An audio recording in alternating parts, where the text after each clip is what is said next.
Წარმოიდგინეთ, რომ ამ წუთში, როცა ამ სიტყვებს უსმენთ, თქვენი სხეული ქმნის რაღაც უჩვეულოს. ჩვეულოს. თქვენი ფილტვები ამოისუნთქავენ ნახშირ ორჟანგს, მოლეკულას, რომელიც 400 მილიონი წლის განმავლობაში არ არსებობდა დედამიწის ატმოსფეროში, იმ კონცენტრაციით, რა კონცენტრაციითაც ახლა არის. თქვენი ჯიბეში მდებარე ტელეფონი შეიცავს ელემენტებს, რომლებიც ბუნებაში არასოდეს გვხვდება თავისუფალ მდგომარეობაში. თქვენს სისხლში მიმოიქცევა პლასტიკის მიკრონაწილაკები, პოლიმერები, რომლებიც პლანეტის 4 მილიარდი წლის ისტორიაში პირველად გამოჩნდა მხოლოდ 100 წლის წინ. ახლა კითხვა: თუ ჩვენ გავქრებით ხვალ და ვინმე მოვა 100 მილიონ წელიწადში, როგორ იცოდება, რომ ჩვენ აქ ვიყავით? 2018 წელს კოლუმბიის უნივერსიტეტის კლიმატოლოგმა გევინ შმიდტმა და ასტროფიზიკოსმა ადამ ფრენკმა გამოაქვეყნეს სტატია, რომელმაც შეცვალა ის, თუ როგორ ვფიქრობთ ცივილიზაციის კვალზე. მათ დაუსვეს შეკითხვა, რომელიც ჟღერს როგორც სამეცნიერო ფანტასტიკა, მაგრამ რომელიც სინამდვილეში არის მკაცრი გეოლოგია. თუ ინდუსტრიული ცივილიზაცია არსებობდა დედამიწაზე დინოზავრების ეპოქაში, როგორ ვიცნობდით ამას? მათ ეს ჰიპოთეზა უწოდეს სილურიული, მითითებით ბრიტანულ სატელევიზიო სერიალზე დოქტორ ჰუ, სადაც გამოსახულია რეპტილიური ჰუმანოიდები, რომლებიც ცხოვრობდნენ ადამიანებამდე. მაგრამ სახელის მიუხედავად ეს არ არის ფანტასტიკა, ეს არის მეთოდოლოგია. რადგან პრობლემა ასეთია. ჩვენი ცივილიზაცია, ყველა ჩვენი ქალაქებით, გზებით, ქარხნებით და ბირთვული ელექტროსადგურებით გეოლოგიურ ჩანაწერში დატოვებს კვალს, რომელიც გაგრძელდება რამდენიმე 1000 წელს. შესაძლოა 10,000, შესაძლოა 100,000 თუ გვირიმის, მაგრამ არა 100 მილიონს, არა 200 მილიონს. დედამიწის ქერქი მუდმივად რეციკლირდება. სუბდუქციის ზონებში ოკეანის ფსკერი იძირება მანტიაში, მთები იშლება, ნალექები იკუმშება და გარდაიქმნება. ყველაზე ძველი ოკეანის ფსკერი, რაც დღეს არსებობს, არის 200 მილიონ წლის. ყველაზე ძველი კონტინენტური ქანები 4 მილიარდი წლის. მაგრამ შუაში იმ უზარმაზარ დროის უფსკრულში გეოლოგიური ჩანაწერი არის ფრაგმენტული, არასრული. ხშირად უბრალოდ არ არსებობს. ეხლა წარმოიდგინეთ, რომ თქვენ ხართ გეოლოგი 100 მილიონ წელიწადში. თქვენ იღებთ ქანის ნიმუშს იქიდან, სადაც ოდესღაც იყო ნიუ-იორკი. რას იპოვით? არა ცათამბჯენებს, ისინი დაიშალა პირველ 1000 წელიწადში. არა ბეტონს, ის გადაიქცა ნალექად. არა პლასტიკს, უმეტესობა დაიშალა ან დაიფარა. შესაძლოა იპოვოთ რაღაც უცნაურს, ნახშირბადის იზოტოპების ანომალიას, სინთეტიკური მოლეკულების კვალს, რადიოაქტიური ელემენტების კონცენტრაციას, რომელიც არ უნდა იყოს იქ. მაგრამ როგორ იცოდებოდით, რომ ეს არის ცივილიზაციის ნიშანი და არა უბრალოდ გეოლოგიური ანომალია? ეს არის სილურიული ჰიპოთეზის ბირთვი. ეს არ არის ვარაუდი, რომ ასეთი ცივილიზაცია არსებობდა. ეს არის კითხვა, როგორ ვეძებდით მას თუ არსებობდა. და პასუხი ამ კითხვაზე გვიჩვენებს რაღაც გაცილებით მნიშვნელოვანს. როგორ გამოიყურება ჩვენი საკუთარი კვალი გეოლოგიურ დროში. რადგან ჩვენ ვართ პირველი სახეობა დედამიწის ისტორიაში, რომელმაც შეცვალა პლანეტის ქიმია გლობალურ მასშტაბში. ჩვენ ვწვავთ ნახშირბადს, რომელიც დაიმარხა 300 მილიონი წლის წინ. ჩვენ ვქმით მოლეკულებს, რომლებიც არასოდეს არსებობდა. ჩვენ ყოფთ ატომებს და ვტოვებთ რადიოაქტიურ ხელმოწერას. და ყველა ეს ნიშანი, ყველა ეს ქიმიური ანომალია ერთ-დღეს იქნება ერთადერთი მტკიცებულება, რომ ჩვენ აქ ვიყავით. მაგრამ რამდენ ხანს გაგრძელდება ეს მტკიცებულება და რა ფორმით? და თუ ჩვენ ვერ ვიცნობდით ჩვენ საკუთარ ცივილიზაციას 100 მილიონ წელიწადში, როგორ ვიცნობდით სხვას? შმიდტმა და ფრენკმა დაიწყეს იმით, რაც მათ უწოდეს ანთროპოცენის ექსპერიმენტი. ანთროპოცენი, ეს არის შემოთავაზებული სახელი ჩვენი გეოლოგიური ეპოქისთვის. ეპოქა, როდესაც ადამიანები გახდნენ დომინანტური გეოლოგიური ძალა. ჩვენ შევცვალეთ ატმოსფეროს შემადგენლობა. ნახშირ ორჟანგის დონე გაიზარდა 315 ნაწილიდან მილიონზე 50 ნაწილამდე მილიონზე, მხოლოდ 200 წელიწადში. ჩვენ შევცვალეთ აზოტის ციკლი. ვქმნით მეტ რეაქტიულ აზოტს ჰაბერ-ბოშის პროცესით, ვიდრე ყველა ბუნებრივი პროცესი ერთად. ჩვენ გადავანაწილეთ ელემენტები. ალუმინი, რომელიც ბუნებაში არასოდეს გვხვდება მეტალის სახით, ახლა არის ყველგან.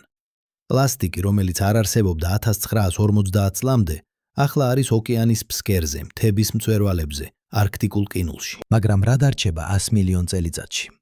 შმიდტმა და ფრენკმა გამოყვეს 3 კატეგორია მარკერებისა, რომლებიც შეიძლება გადარჩეს გეოლოგიურ დროში. პირველი, იზოტოპური ანომალიები. მეორე, სინთეტიკური მოლეკულები და მასალები. მესამე, რადიოაქტიური ელემენტები. თითოეული მათგანი ტოვებს კვალს, მაგრამ არა ისეთს, როგორცაც ველით. დავიწყოთ ნახშირბადით. როდესაც ჩვენ ვწვავთ ნავთობს, ქვანახშირს და გაზს, ჩვენ ვათავისუფლებთ ნახშირბადს, რომელიც დაიმარხა კარბონის პერიოდში, 350 მილიონიდან 280 მილიონ წლამდე წინ. ეს ნახშირბადი აქვს სპეციფიკური იზოტოპური ხელმოწერა. ის არის მსუბუქი, რადგან შეიცავს მეტ ნახშირბად 12-ს და ნაკლებ ნახშირბად 13-ს, ვიდრე ატმოსფერული ნახშირბადი. როდესაც ჩვენ ვათავისუფლებთ ამ ძველ ნახშირბადს, ჩვენ ვცვლით ატმოსფეროს იზოტოპურ შემადგენლობას. ეს ცვლილება ჩაიწერება ნალექებში, კირქვებში, შეილებში, ორგანულ მასალაში. და ეს ჩანაწერი შეიძლება გაგრძელდეს მილიონობით წლის განმავლობაში. მაგრამ აი რაშია საქმე. ბუნება ასევე აკეთებს ამას. ვულკანური აქტივობა ათავისუფლებს ნახშირბადს. ორგანული მასალის დაშლა ათავისუფლებს ნახშირბადს. როგორ განვასხვაოთ ინდუსტრიული ემისია ბუნებრივი პროცესებისგან? პასუხი არის მასშტაბში და სიჩქარეში. ჩვენი ემისიები ხდება 100-ჯერ უფრო სწრაფად ვირაფად, ვიდრე ნებისმიერი ბუნებრივი პროცესი ბოლო 6 მილიონი წლის განმავლობაში. ეს სიჩქარე ტოვებს კვალს, მკვეთრ დრამატულ ცვლილებას იზოტოპურ ჩანაწერში, რომელიც გამოირჩევა ფონზე. და აქ ხდება საინტერესო. როდესაც შმიტი და ფრენკი დაიწყეს გეოლოგიური ჩანაწერის შესწავლა, მათ იპოვეს რაღაც, რაც გავდა ამას. 46 მილიონი წლის წინ პალეოცენისა და ეოცენის საზღვარზე მოხდა რაღაც უჩვეულო. გლობალური ტემპერატურა გაიზარდა 5-დან 8 გრადუსამდე ცელსიუსით 10,000 წლის განმავლობაში. ოკეანეები გამჟავდა. მასობრივი გადაშენება მოხდა ზღვის ფსკერზე. და იზოტოპური ჩანაწერი აჩვენებს მკვეთარ ცვლილებას. უზარმაზარი რაოდენობით მსუბუქი ნახშირბადი გამოჩნდა ატმოსფეროში. ამ მოვლენას ეწოდება პალეოცენ-ეოცენური თერმული მაქსიმუმი, ან PETM. და ის არის ერთ-ერთი ყველაზე ახლო ანალოგი იმისა, რასაც ჩვენ ვაკეთებთ ახლა. მეცნიერები თვლიან, რომ PETM გამოიწვია მასიურმა მეთანის გამოთავისუფლებამ, შესაძლოა ოკეანის ფსკერზე არსებული მეთანის ჰიდრატების დესტაბილიზაციამ, შესაძლოა ვულკანურმა აქტივობამ ჩრდილოეთ ატლანტიკაში, მაგრამ ზუსტი მექანიზმი ჯერ კიდევ დებატირებადია. რაც ცნობილია, ეს იყო სწრაფი გლობალური დრამატული ცვლილება, რომელმაც შეცვალა პლანეტის კლიმატი 10,000-ობით წლის განმავლობაში. ახლა წარმოიდგინეთ, რომ თქვენ ხართ გეოლოგი 100 მილიონ წელიწადში და იპოვეთ ჩვენი ეპოქის ნალექები. თქვენ დაინახავთ იგივეს, მკვეთრ იზოტოპურ ანომალიას, სწრაფ დათბობას, ოკეანის მჟავიანობას. როგორ იცოდებოდით, რომ ეს იყო ცივილიზაცია და არა ბუნებრივი კატასტროფა? პასუხი: არ იცოდებოდით, თუ მხოლოდ ნახშირბადს შეხედავდით. თქვენ დაგჭირდებოდათ სხვა მარკერები. მეორე მარკერი არის სინთეტიკური მოლეკულები. პლასტიკი, პოლიეთილენი, პოლიპროპილენი, პოლისტიროლი, PVC. ეს არის პოლიმერები, რომლებიც არ არსებობს ბუნებაში. ისინი შეიქმნა ლაბორატორიებში 20 საუკუნეში და ახლა წარმოებულია 400 მილიონ ტონაზე მეტი წელიწადში. ეს პლასტიკი ყველგანაა, ოკეანეებში, ნიადაგში, ჰაერში, ჩვენ სხეულებში. მაგრამ რამდენ ხანს გაგრძელდება? უმეტესი პლასტიკი იშლება ულტრაიისფერი რადიაციით, ოქსიდაციით, მიკრობული აქტივობით. ზედაპირზე პლასტიკის ბოთლი შეიძლება გაგრძელდეს 100-დან 1000 წლამდე. მაგრამ ნალექებში დამარხული, ჟანგბადისგან დაცული, ის შეიძლება გაგრძელდეს გაცილებით მეტ ხანს.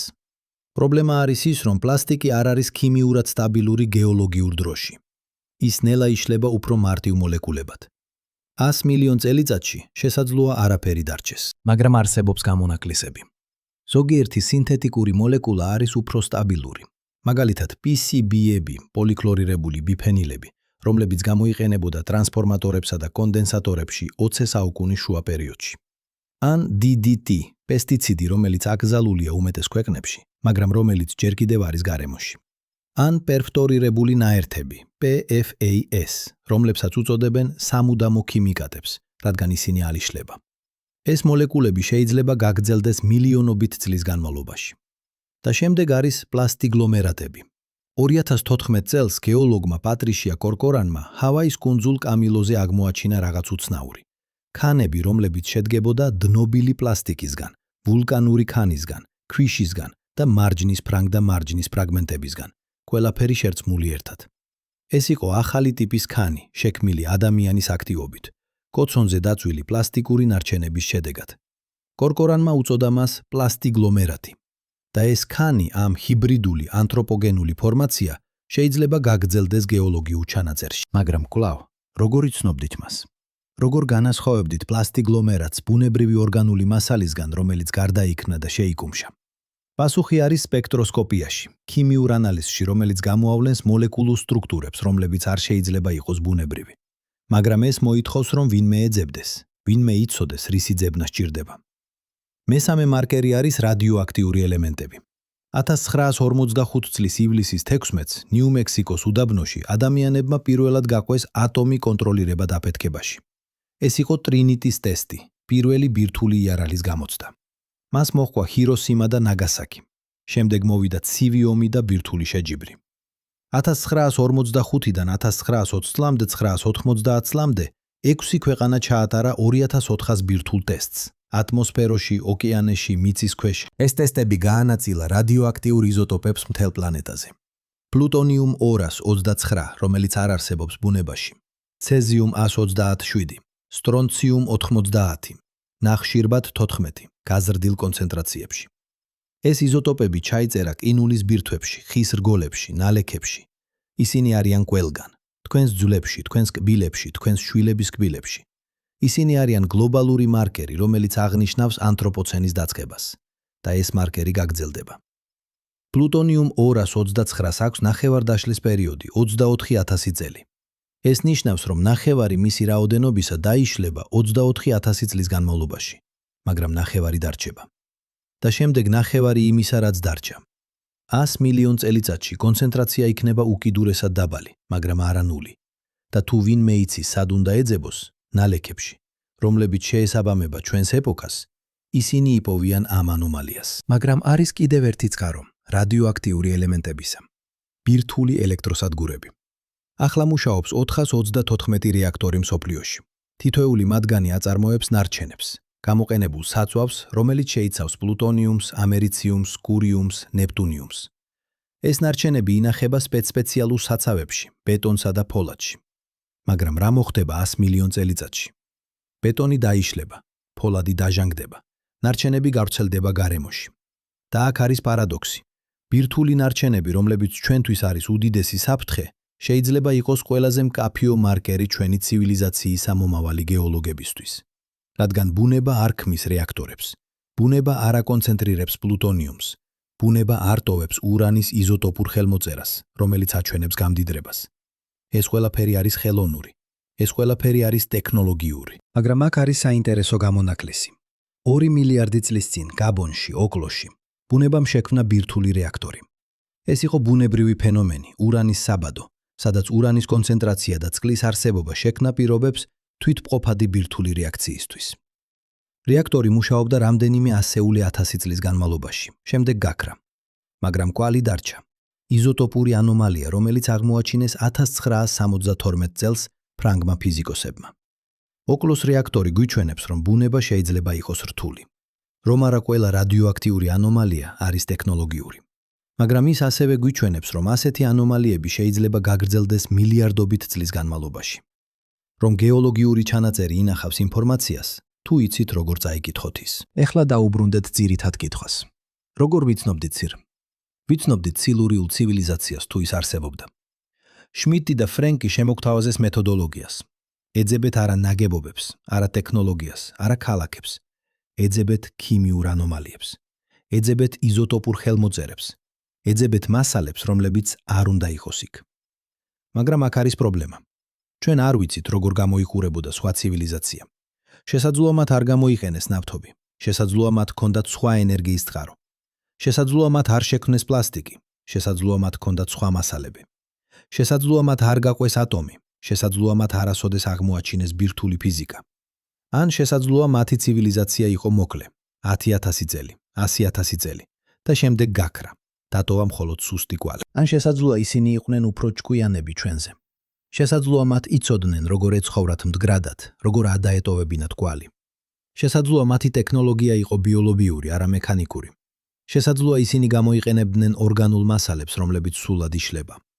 შესაძლოა მათი ენერგია იყო მზის, ქარის, მოქცევის, არა წიაღისეული საწვავის. ასეთ შემთხვევაში მათი კვალი იქნებოდა თითქმის უხილავი. მაგრამ აქ არის რაც ჩვენ ვიცით. ნებისმიერი ინდუსტრიული ცივილიზაცია, რომელიც აღწევს გლობალურ მასშტაბს, უნდა მოიხმაროს ენერგია. და ენერგიის მოხმარება ტოვებს კვალს.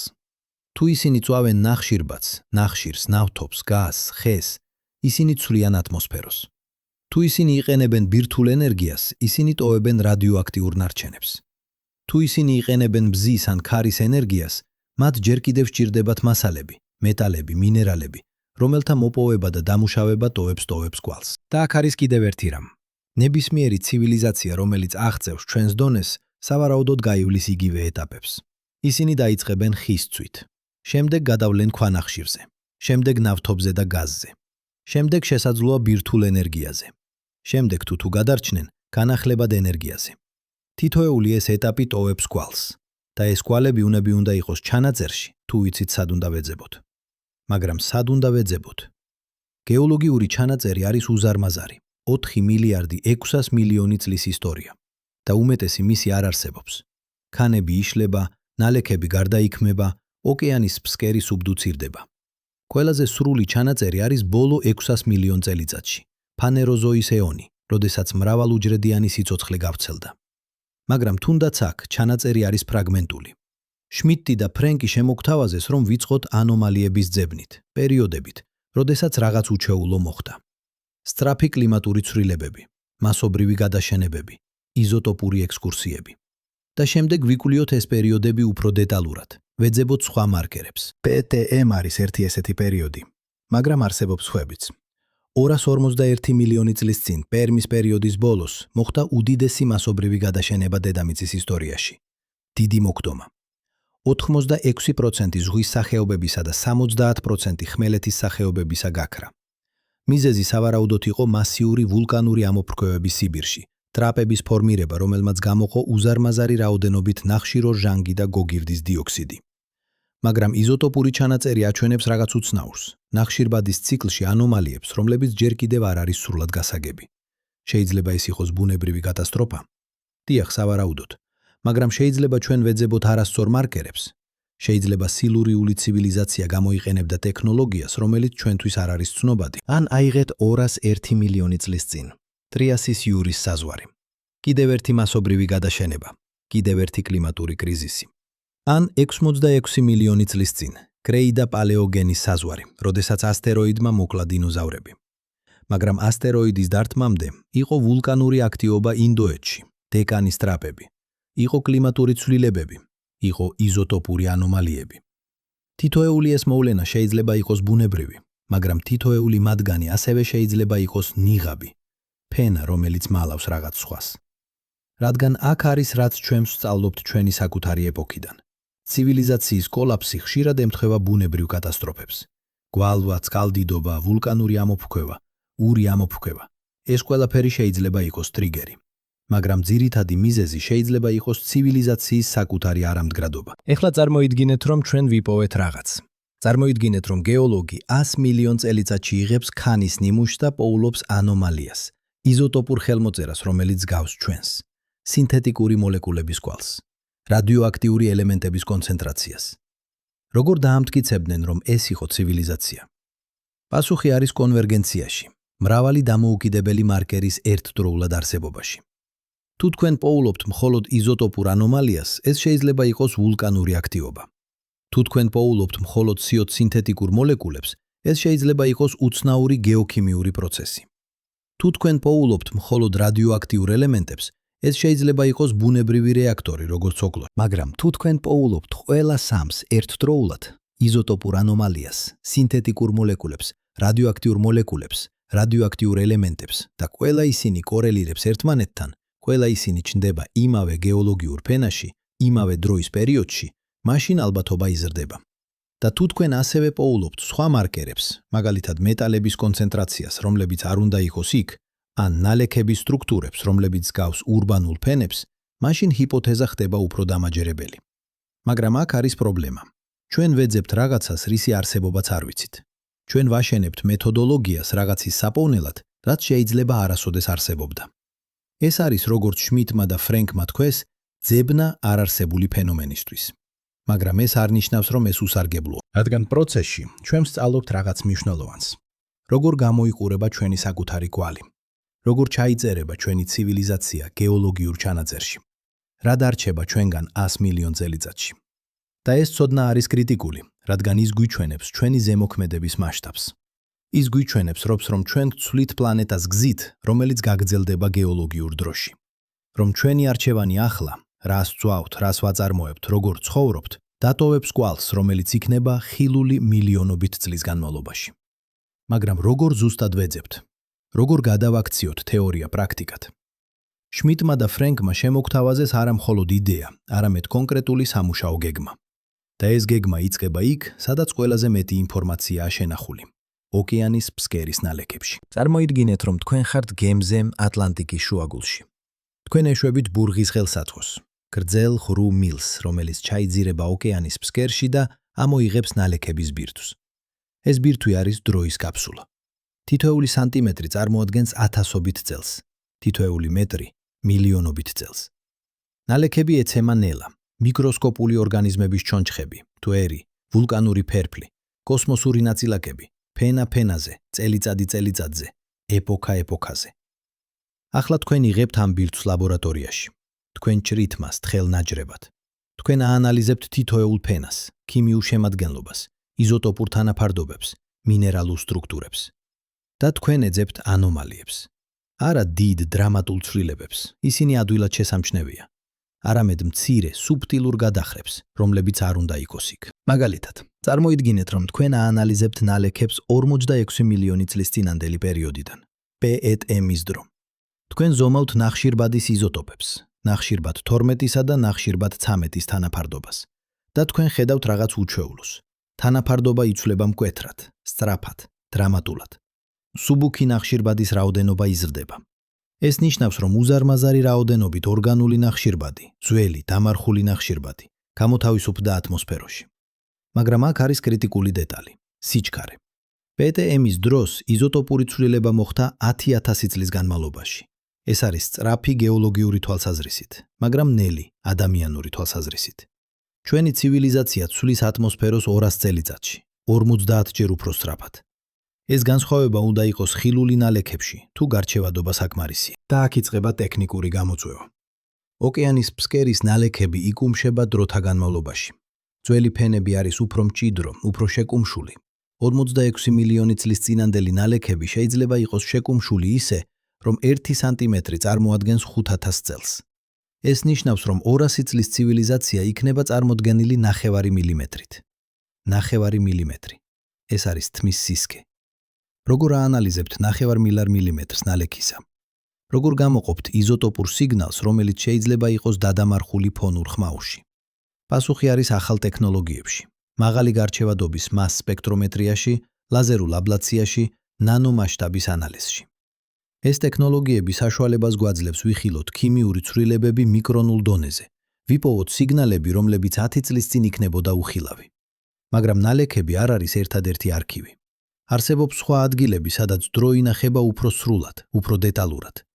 ერთ-ერთი ასეთი ადგილი არის ყინულის ბირთვები. ანტარქტიდაში, ვოსტოკის სადგურთან ახლოს, რუსმა მეცნიერებმა ამოიღეს ყინულის ბირთვი, რომელიც აღწევს 392,000 წლამდე წარსულში. გრენლანდიაში ნიმი პროექტმა ამოიღო ბირთვი, რომელიც მოიცავს 135,000 წელს. ყინული ინახავს ყველაფერს: ატმოსფერული გაზების ბუშტუკებს, მტვრის ნაწილაკებს, ვულკანურ ფერფლს, კოსმოსურ იზოტოპებს. ეს არის პირდაპირი ჩანაწერი ატმოსფეროს შემადგენლობისა. მაგრამ აქ არის პრობლემა. ყველაზე ძველი ყინული, რაც ჩვენ გვაქვს, არის 2 მილიონი წლის. უფრო ძველი ყინული არ არსებობს. ის დნება ყინულის ფენის ფსკერზე, სადაც წნევა და ტემპერატურა იწვევს რეკრისტალიზაციას. ეს ნიშნავს, რომ ყინულის ბირთვები არ დაგვეხმარება სილურიული ცივილიზაციის საპოვნელად. მაგრამ ისინი გვიჩვენებენ, როგორ გამოიყურება ჩვენი საკუთარი კვალი. როგორ ჩაიწერება ინდუსტრიული ცივილიზაცია ყინულში. და ეს ჩანაწერი არის დრამატული. ყინულის ბირთვებში ჩვენ ხედავთ ნახშირო ჟანგის კონცენტრაციის ზრდას 280 ნაწილიდან მილიონზე 435 ნაწილამდე მილიონზე. ხედავთ მეთანის ზრდას 700 ნაწილიდან მილიარდზე 1900 ნაწილამდე მილიარდზე. ხედავთ აზოტის ოქსიდების გამოჩენას. ხედავთ ტყვიის, სპილენძის, თუთიის კონცენტრაციის ზრდას. მეტალების, რომლებიც გამოიყოფა სამთო მოპოვებისა და მეტალურგიის დროს. და ყველა ეს ცვლილება ხდება ერთდროულად, სინქრონულად, გლობალურად. ეს არის ხელმოწერა, რომელიც არ შეიძლება იყოს ბუნებრივი. ბუნება არ ზრდის ნახშირო ჟანგს, მეთანს, აზოტის ოქსიდებს და მძიმე მეტალებს ერთდროულად. ბუნება არ მოქმედებს ასე სწრაფად, ასე კოორდინირებულად, ასე გლობალურად. ეხლა წარმოიდგინეთ, რომ თქვენ ხართ გეოლოგი 100 მილიონ წელიწადში და თქვენ ეძებთ ჩვენს ეპოქას. თქვენ ვერ იპოვით ყინულის ბირთვებს, ისინი დიდი ხანია გაქრა. მაგრამ თქვენ შეგიძლიათ იპოვოთ ნალექები, რომლებიც შეიქმნა ჩვენს დროში. და ამ ნალექებში თქვენ უნდა ეძებოთ არა ერთ მარკერს, არამედ კომბინაციას, მრავალ დამოუკიდებელ სიგნალს, რომლებიც ყველა მიუთითებს ერთსა და იმავეზე. პირველი სიგნალი. ნახშირბადის იზოტოპური ექსკურსია. მკვეთრი სწრაფი ცვლილება ნახშირბად 12-სა და ნახშირბად 13-ის თანაფარდობაში. ეს მიუთითებს ძველი ორგანული ნახშირბადის მასიურ გამოთავისუფლებაზე. მეორე სიგნალი. აზოტის იზოტოპური ანომალია. ჰაბერ-ბოშის პროცესი, ინდუსტრიული მეთოდი აზოტის ფიქსაციისთვის, ქმნის აზოტს სპეციფიკური იზოტოპური ხელმოწერით. ეს აზოტი ხდება ნიადაგში, წყალში, ნალექებში. და ეს ხელმოწერა განსხვავდება ბუნებრივი აზოტის ფიქსაციისგან. მესამე სიგნალი. მძიმე მეტალების კონცენტრაცია. ტყვია, სპილენძი, თუთია, ქრომი, ნიკელი. ყველა ეს მეტალი გამოიყოფა სამთო მოპოვებისა და ინდუსტრიული პროცესების დროს. ისინი იკუმშება ნალექებში, განსაკუთრებით ქალაქების მახლობლად, მდინარეების შესართავებთან, სანაპირო ზონებში. მეოთხე სიგნალი. პლასტიკის მიკრონაწილაკები. თუნდაც თუ უმეტესი პლასტიკი დაიშალა, მცირე ფრაგმენტები შეიძლება გადარჩეს ნალექებში. ეს ფრაგმენტები შეიძლება იყოს იდენტიფიცირებული სპექტროსკოპიით. მათი მოლეკულური სტრუქტურა არ არსებობს ბუნებაში. მეხუთე სიგნალი. რადიოაქტიური იზოტოპები. პლუტონიუმ 229, ამერიციუმ 251, ცეზიუმ 137. ეს იზოტოპები არ არსებობს ბუნებაში მნიშვნელოვან რაოდენობებში. მათი არსებობა არის ნათელი მარკერი ბირთვული ტექნოლოგიისა. თითოეული ეს სიგნალი ცალკე შეიძლება იყოს ბუნებრივი ანომალია, მაგრამ ყველა ერთად, ერთსა და იმავე გეოლოგიურ ფენაში, ერთსა და იმავე დროის პერიოდში, ეს არის ნიმუში, რომელიც მიუთითებს ტექნოლოგიურ ცივილიზაციაზე. მაგრამ როგორ ვიცით, სად უნდა ვეძებოთ? გეოლოგიური ჩანაწერი არის უზარმაზარი. ჩვენ ვერ გავაანალიზებთ ყველა ქანს, ყველა ნალექს, ყველა ფენას. ჩვენ უნდა იყოთ სტრატეგიულები. ჩვენ უნდა ვეძებოთ იქ, სადაც ალბათობა ყველაზე მაღალია. შმიტმა და ფრენკმა შემოგთავაზეს რამდენიმე კრიტერიუმი. პირველი, ეძებეთ პერიოდებს, როდესაც მოხდა სწრაფი კლიმატური ცვლილება. ინდუსტრიული ცივილიზაცია ცვლის კლიმატს. ეს ცვლილება უნდა იყოს ხილული გეოლოგიურ ჩანაწერში. მეორე, ეძებეთ პერიოდებს, როდესაც მოხდა ბიოსფეროს ცვლილება. ცივილიზაცია ცვლის ეკოსისტემებს, ანადგურებს ტყეებს, ქმნის სასოფლო-სამეურნეო მიწებს, ანადგურებს სახეობებს. ეს ცვლილებები უნდა დატოვოს კვალი, ცვლილებები მცენარეთა პალინოლოგიაში, ცხოველთა ნამარხებში, ნიადაგისთან ნამარხებში, ნიადაგის სტრუქტურაში. მესამე, ეძებეთ პერიოდებს, როდესაც მოხდა ნალექების შემადგენლობის ცვლილება. ცივილიზაცია ქმნის ეროზიას, ანადგურებს მცენარეულ საფარს, ზრდის ნალექების ნაკადს მდინარეებში და ოკეანეებში. ეს უნდა იყოს ხილული ნალექების ფენებში, უფრო სქელი ფენები, უფრო მსხვილი ნაწილაკები, შეცვლილი მინერალური შემადგენლობა. მეოთხე, ეძებეთ პერიოდებს, როდესაც მოხდა ოკეანის ქიმიის ცვლილება. ცივილიზაცია ცვლის ოკეანის pH-ს, ნახშირორჟანგის თანთქმა აჟავებს წყალს.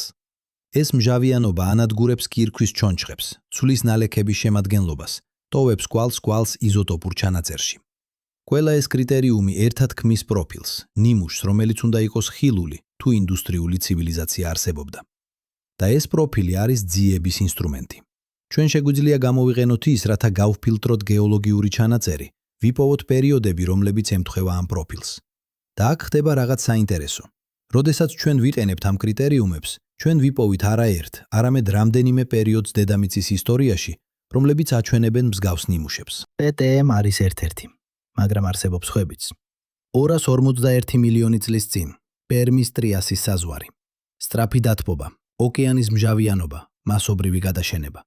იზოტოპური ანომალიები, რომლებიც მიუთითებს უზარმაზარი რაოდენობით ნახშირბადის გამოთავისუფლებაზე.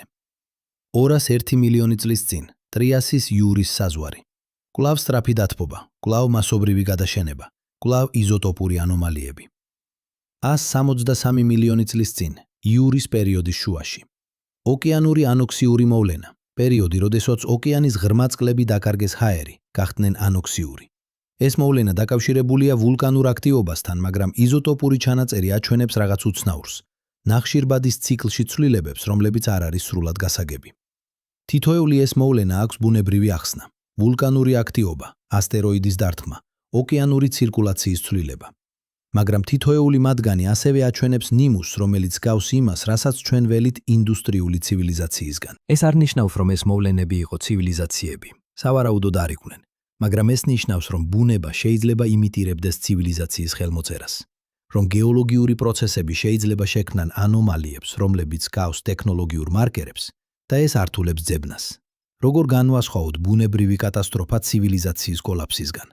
როგორ ვიცოდეთ, რომ იზოტოპური ანომალია არის ინდუსტრიული ემისია და არა ვულკანური აფეთქება? პასუხი არის დეტალებში, მცირე, სუბტილურ განსხვავებებში, რომლებიც გამოყოფს ტექნოლოგიურ პროცესებს ბუნებრივი პროცესებისგან. აირეთ ნახშირბადის იზოტოპები.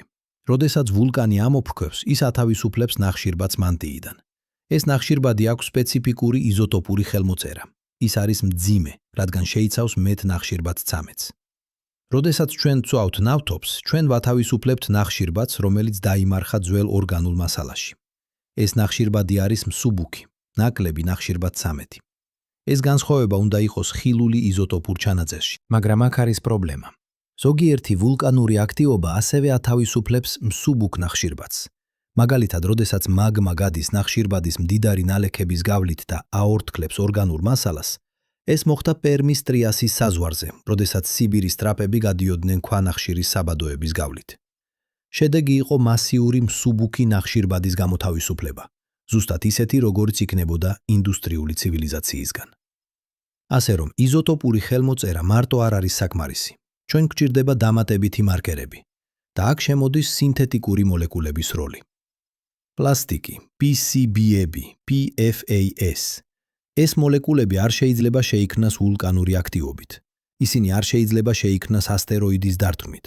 ისინი არ შეიძლება შეიქმნას ოკეანური ცირკულაციის ცვლილებით. ისინი შეიძლება შეიქმნას მხოლოდ ორგანული ქიმიით, კონტროლირებული სინთეზით, რომელიც მოითხოვს ტემპერატურას, წნევას, კატალიზატორებს. ეს არის ტექნოლოგიის ხელმოწერა, მაგრამ აქ არის გამოწვევა. ეს მოლეკულები არ გაგრძელდება სამუდამოდ. უმეტესი პლასტიკი დაიშლება რამდენიმე მილიონ წელიწადში. PCB-ები და PFAS-ები გაგრძელდება უფრო დიდხანს, მაგრამ არა 100 მილიონ წელს. ასე რომ, თუ ჩვენ ვეძებთ ძალიან ძველ ცივილიზაციას, 200 მილიონი წლის, 300 მილიონი წლის, ლიონი წლის, ჩვენ შეიძლება ვერ ვიპოვოთ სინთეტიკური მოლეკულები. მაგრამ ჩვენ შეიძლება ვიპოვოთ მათი კვალი. დეგრადაციის პროდუქტები, ფრაგმენტები, რომლებიც ჯერ კიდევ ინარჩუნებენ უჩვეულო მოლეკულურ სტრუქტურებს. ან ჩვენ შეიძლება ვიპოვოთ არაპირდაპირი მტკიცებულება, ნალექებში ორგანული ნაერთების კონცენტრაცია, რომელიც არ შეესაბამება ბუნებრივ ნიმუშებს. და შემდეგ არის რადიოაქტიური მარკერები. ისინი არიან ყველაზე მდგრადი, ყველაზე გრძელვადიანი. პლუტონიუმ 229-ს აქვს ნახევარდაშლის პერიოდი, 24,000 წელი. 100 მილიონ წელიწადში მისი კონცენტრაცია იქნება უკიდურესად დაბალი, დაახლოებით 1 ტრილიონში 1 ნაწილი საწყისი რაოდენობისა, მაგრამ არა 0. და თანამედროვე ტექნოლოგია შეუძლია გაზომოს ასეთი დაბალი კონცენტრაციები. მაღალი მგრძნობელობის მას სპექტრომეტრია, აჩქარებული მას სპექტრომეტრია. ეს ინსტრუმენტები შეუძლიათ აღმოაჩინონ ცალკეული ატომები რადიოაქტიური იზოტოპებისა. თუ ვინმე ეძებს, თუ ვინმე იცის სად უნდა ეძებოს, ისინი შეძლებენ იპოვონ ეს კვალი. მაგრამ აქ არის კრიტიკული კითხვა. სად უნდა ეძებოს? პლუტონიუმი არ არის თანაბრად განაწილებული. ის კონცენტრირებულია გარკვეულ ადგილებში, ბირთვული ტესტების ადგილებში, ბირთვული ელექტროსადგურების ადგილებში, ბირთვული ნარჩენების საცავებში. 100 მილიონ წელიწადში ეს ადგილები შეიძლება იყოს დამარხული, გარდაქმნილი, გადანაწილებული. როგორ იპოვით მათ? პასუხი არის გეოგრაფიაში. ბირთვული ტესტები ჩატარდა გარკვეულ ადგილებში, ნევადას უდაბნოში, ყაზახეთის სტეპებში, წყნარი ოკეანის ატოლებზე. ბირთვული ელექტროსადგურები აშენდა გარკვეულ ადგილებში, მდინარეების პირას, სანაპიროებზე, სადაც წყალი ხელმისაწვდომია გაგრილებისთვის.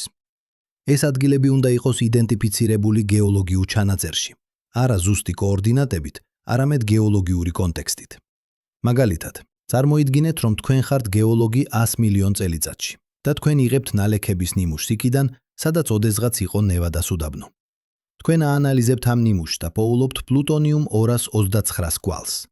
თქვენ ასევე პოულობთ სხვა რადიოაქტიურ იზოტოპებს, ამერიციუმს, კურიუმს, ნეპტუნიუმს. და თქვენ პოულობთ, რომ ეს იზოტოპები არის კონცენტრირებული ვიწრო გეოგრაფიულ არეალში, რამდენიმე კილომეტრის რადიუსში. ეს ნიმუში არ შეიძლება იყოს ბუნებრივი. ბუნება არ აკონცენტრირებს რადიოაქტიურ იზოტოპებს ასეთ მცირე არეალში. ბუნება არ ქმნის პლუტონიუმს, ამერიციუმს, კურიუმს ერთად. ეს არის ხელმოწერა ბირთვული ტესტისა, ან ბირთვული ელექტროსადგურისა, ან ბირთვული ჩერცელი ნარჩენების საცავისა. მაგრამ აქ არის პარადოქსი, რომელიც შმიდტმა და ფრენკმა აღნიშნეს. რაც უფრო ჭკვიანია ცივილიზაცია, მით ნაკლები კვალი ისტოვებს.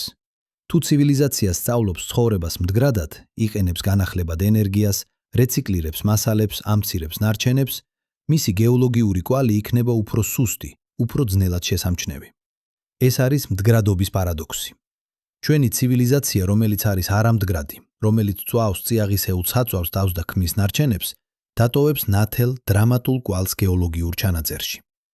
მაგრამ ჰიპოთეტური მდგრადი ცივილიზაცია, რომელიც იყენებს მზის ენერგიას, ცხოვრობს ბიოლოგიურ რიტმებში, არ ტოვებს ნარჩენებს, იქნება თითქმის უხილავი. ეს ნიშნავს, რომ ჩვენი ძებნის მეთოდოლოგია შეიძლება იყოს მიკერძოებული. ჩვენ ვეძებთ ცივილიზაციებს, რომლებიც გვანან ჩვენს, ინდუსტრიულ, არამდგრად ენერგიის მომხმარებელ. მაგრამ შეიძლება არსებობდნენ სხვა ტიპის ცივილიზაციები, რომლებიც იყვნენ უფრო ჭკვიანები, უფრო მდგრადები, უფრო ჰარმონიულები გარემოსთან. და ჩვენ ვერასოდეს ვიპოვით მათ, რადგან ისინი არ დატოვეს კვალი. ან შეიძლება ისინი დატოვეს სხვა ტიპის კვალი, არა ქიმიური, არამედ ბიოლოგიური. შეიძლება ისინი შეცვალეს ბიოსფერო, შექმნეს ახალი სახეობები, მოდიფიცირეს არსებული სახეობები, შექმნეს ეკოსისტემები, რომლებიც არ არსებობდა ბუნებაში. ეს ცვლილებები შეიძლება იყოს ხილული პალეონტოლოგიურ ჩანაწერში, უჩვეულო სახეობების გამოჩენა, სწრაფი ევოლუციური ცვლილებები, ეკოსისტემების რესტრუქტურიზაცია. მაგრამ როგორ განვასხვაოთ ბიოლოგიური ინჟინერია ბუნებრივი ევოლუციისგან? როგორ ვიცოდეთ, რომ ახალი სახეობა არის შექმნილი ცივილიზაციის მიერ და არა ბუნებრივი გადარჩევის შედეგი? ეს არის კითხვა, რომელზეც ჯერ არ გვაქვს პასუხი. და აქ ჩვენ აღმოჩნდებით ფუნდამენტურ პრობლემასთან. ჩვენ ვეძებთ რაღაცას, რისი ბუნებაც არ ვიცით. ჩვენ ვაშენებთ მეთოდოლოგიას ჩვენი საკუთარი ცივილიზაციის საფუძველზე, ჩვენი ტექნოლოგიების, ჩვენი ენერგიის წყაროების, ჩვენი მასწავლოების, ჩვენი მასალების საფუძველზე. მაგრამ სხვა ცივილიზაცია შეიძლება იყოს ფუნდამენტურად განსხვავებული. შეიძლება ისინი არ გამოიყენებდნენ ცეცხლს, შეიძლება მათ ჰქონდათ სხვა გზა ენერგიის მოსაპოვებლად. შეიძლება ისინი არ აშენებდნენ ქალაქებს, შეიძლება მათ ჰქონდათ განაწილებული, დეცენტრალიზებული სოციალური სტრუქტურა. შეიძლება ისინი არ იყენებდნენ მეტალებს, შეიძლება მათ ჰქონდათ ბიოლოგიური მასალები, რომლებიც იყო ძლიერი და მდგრადი. ან შეიძლება ისინი არ იყვნენ ბიოლოგიური. შეიძლება ისინი იყვნენ სილიციუმის საფუძველზე, არა ნახშირბადის საფუძველზე. შეიძლება ისინი ცხოვრობდნენ ოკეანის ფსკერზე, არა ხმელეთზე. შეიძლება ისინი იყვნენ მიკროსკოპული, არა მაკროსკოპული. შეიძლება ისინი იყვნენ კოლექტიური ინტელექტი, როგორც ჭიანჭველების კოლონია ან მიცელიუმის ქსელი, და არა ინდივიდუალური ორგანიზმები. თითოეული ეს შესაძლებლობა ცვლის ძებნის პარამეტრებს. თითოეული მათგანი მოითხოვს სხვა მარკერებს, სხვა მეთოდოლოგიას, სხვა ინსტრუმენტებს. და ეს ართულებს ამოცანას. ართულებს იმდენად, რომ შეიძლება ჩანდეს შეუძლებელი. მაგრამ აქ არის, რაც შმიდტი და ფრენკი გვასწავლიან. ჩვენ არ უნდა ვეძებოთ სრულყოფილება. ჩვენ არ უნდა ვიპოვოთ ყველა შესაძლო ცივილიზაცია. ჩვენ უბრალოდ უნდა დავდავიწყოთ ძებნა. ჩვენ უნდა შევქმნათ მეთოდოლოგია, რომელიც მუშაობს ჩვენი ტიპის ცივილიზაციისთვის, ინდუსტრიული, ენერგიის მომხმარებელი, ქიმიურად აქტიური. და შემდეგ, როდესაც ეს მეთოდოლოგია იმუშავებს, ჩვენ შეგვიძლია გავაფართოოთ ის, დავამატოთ ახალი მარკერები, ახალი კრიტერიუმები, ახალი შესაძლებლობები. და აქ არის, რაც ჩვენ უკვე ვსწავლობთ. სილურიული ჰიპოთეზა, რომელიც დაიწყო როგორც აბსტრაქტული აზროვნების ექსპერიმენტი, ხდება პრაქტიკული კვლევის პროგრამა. მეცნიერები იწყებენ გეოლოგიური ჩანაწერის ხელახალ შესწავლას ახალი თვალით. ეძებენ არა მხოლოდ ბუნებრივ პროცესებს, არამედ შესაძლო ტექნოლოგიურ ხელმოწერებს. ისინი იწყებენ ახალი ანალიტიკური ტექნიკების განვითარებას. მეთოდებს, რომლებიც შეუძლიათ გამოავლინონ სინთეტიკური მოლეკულები ძალიან დაბალ კონცენტრაციებში, იზოტოპური ანომალიები ძალიან მცირე ნიმუშებში, რადიოაქტიური კვალები ძალიან ძველ ნალექებში. ისინი იწყებენ ახალი მონაცემთა ბაზების შექმნას, კატალოგებს გეოლოგიური ანომალიებისა, რომლებიც შეიძლება იყოს საინტერესო სილურიული ჰიპოთეზის თვალსაზრისით. პერიოდების სწრაფი კლიმატური ცვლილებებისა, მასობრივი გადაშენებებისა, იზოტოპური ექსკურსიებისა, ყველა ეს მოვლენა ხდება პოტენციური სამიზნე ღრმა კვლევისთვის. და ისინი იწყებენ ახალი კითხვების დასმას. კითხვებს, რომლებიც 10 წლის წინ ჩანდა სამეცნიერო ფანტასტიკად, მაგრამ ახლა არის ლეგიტიმური სამეცნიერო ინტერესის საგანი. შეიძლება ბიოსფეროს ევოლუცია იყოს გავლენილი არა მხოლოდ ბუნებრივი გადარჩევით, არამედ ტექნოლოგიური ჩარევით. შეიძლება გეოლოგიური ჩანაწერი შეიცავდეს კვალს არა ერთი, არამედ მრავალი ცივილიზაციისა. შეიძლება ჩვენ იყოთ არა პირველი, არამედ უახლესი ინტელექტუალური სახეობა დედამიწაზე. ეს კითხვები არის პროვოკაციული, ისინი არის სადავო. მაგრამ ისინი ასევე არის პროდუქტიული, რადგან ისინი აიძულებენ ჩვენ გადავხედოთ ჩვენს დაშვებებს, გადავხედოთ ჩვენს მეთოდებს, გადავხედოთ ჩვენს გაგებას იმისა თუ რა შეიძლება იყოს შესაძლებელი. ეხლა წარმოიდგინეთ, რომ თქვენ ხართ ლაბორატორიაში პრინსტონის უნივერსიტეტში 2019 წელს. თქვენს წინ დევს ნალექების ნიმუში, ნაცრისფერი მკვრივი ქანი, რომელიც ამოღებულია ატლანტიკის ოკეანის ფსკერიდან. ეს ქანი შეიქმნა 46 მილიონი წლის წინ, პალეოცენ-ეოცენური თერმული მაქსიმუმის დროს. თქვენ აანალიზებთ მას ატომურ დონეზე, იზოტოპის მიხედვით, მოლეკულის მიხედვით. და თქვენ ხედავთ რაღაც, რაც არ უნდა იყოს იქ. ნახშირბადის იზოტოპური თანაფარდობა იცვლება, არა თანდათანობით, არა ნელა, არამედ მკვეთრად, სწრაფად, თითქმის ვერტიკალურად გრაფიკზე. ნახშირბად 12-ის კონცენტრაცია იზრდება, ნახშირბად 13-ის კონცენტრაცია მცირდება. ეს ნიშნავს, რომ უზარმაზარი რაოდენობით მსუბუქი ნახშირბადი, ძველი, დამარხული, ორგანული ნახშირბადი გამოთავისუფლდა ატმოსფეროში. და ეს მოხდა არა მილიონ წელიწადში, არა 100,000 წელიწადში, არამედ დაახლოებით 10,000 წლის განმავლობაში. 10,000 წელი. გეოლოგიური თვალსაზრისით ეს არის თვალის დახამხამება. ეს არის სიჩქარე, რომელიც არ უნდა იყოს შესაძლებელი ბუნებრივი პროცესებისთვის. ვულკანური აქტივობა მოქმედებს უფრო ნელა. ოკეანური ცირკულაციის ცვლილებები მოქმედებენ უფრო ნელა. თუნდაც მეთანის ჰიდრატების მასიური დედესტაბილიზაცია, ყველაზე პოპულარული ახსნა პეეტემისთვის, უნდა მოითხოვდეს მეტი დრო. მაგრამ აქ არის რაც თქვენ ასევე ხედავთ. ამ იზოტოპური ანომალიის პარალელურად თქვენ ხედავთ სხვა ცვლილებებს. ოკეანის pH მცირდება, წყალი ხდება უფრო მჟავე. კალციუმის კარბონატის ნალექები იშლება. ფორამინიფერების ჩონჩხები, რომლებიც ჩვეულებრივ ინახება კარგად, ახლა არის დაშლილი, ფრაგმენტული.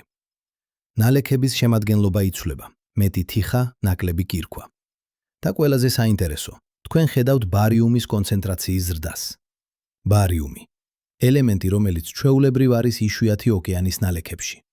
მაგრამ PTM-ის დროს ბარიუმის კონცენტრაცია იზრდება. არა ყველგან, არამედ გარკვეულ ადგილებში, გარკვეულ ფენებში. რატომ? ერთი ჰიპოთეზა. ბარიუმი გამოიყოფა ჰიდროთერმული წყაროებიდან, ცხელი წყლის გამონადენებიდან ოკეანის ფსკერზე. ეს მიუთითებს ვულკანურ აქტივობაზე, მაგრამ არსებობს სხვა ჰიპოთეზა, უფრო პროვოკაციული. ბარიუმი შეიძლება იყოს ინდუსტრიული აქტივობის ნაშთი. რატომ ბარიუმი? რადგან ბარიუმის ნაერთები გამოიყენება ბურღვის სითხეებში, რომლებიც გამოიყენება ნავთობისა და გაზის ჭაბურღილების დროს. ისინი ასევე გამოიყენება ქიმიურ ინდუსტრიაში, საღებავების წარმოებაში, ფეიერვერკებში. თუ ინდუსტრიული ცივილიზაცია არსებობდა PTM-ის დროს და თუ ისინი იყენებდნენ ბარიუმს, ეს ელემენტი უნდა იყოს კონცენტრირებული ნალექებში. მაგრამ აქ არის პრობლემა. ბარიუმის კონცენტრაცია PTM-ის ნალექებში არ არის საკმარისად მაღალი, რომ დავასკვნათ ინდუსტრიული წარმოშობა. ის შეიძლება იყოს ახსნილი ბუნებრივი პროცესებით, ჰიდროთერმული აქტივობით, ვულკანური ემისიებით, ოკეანური ქიმიის ცვლილებებით.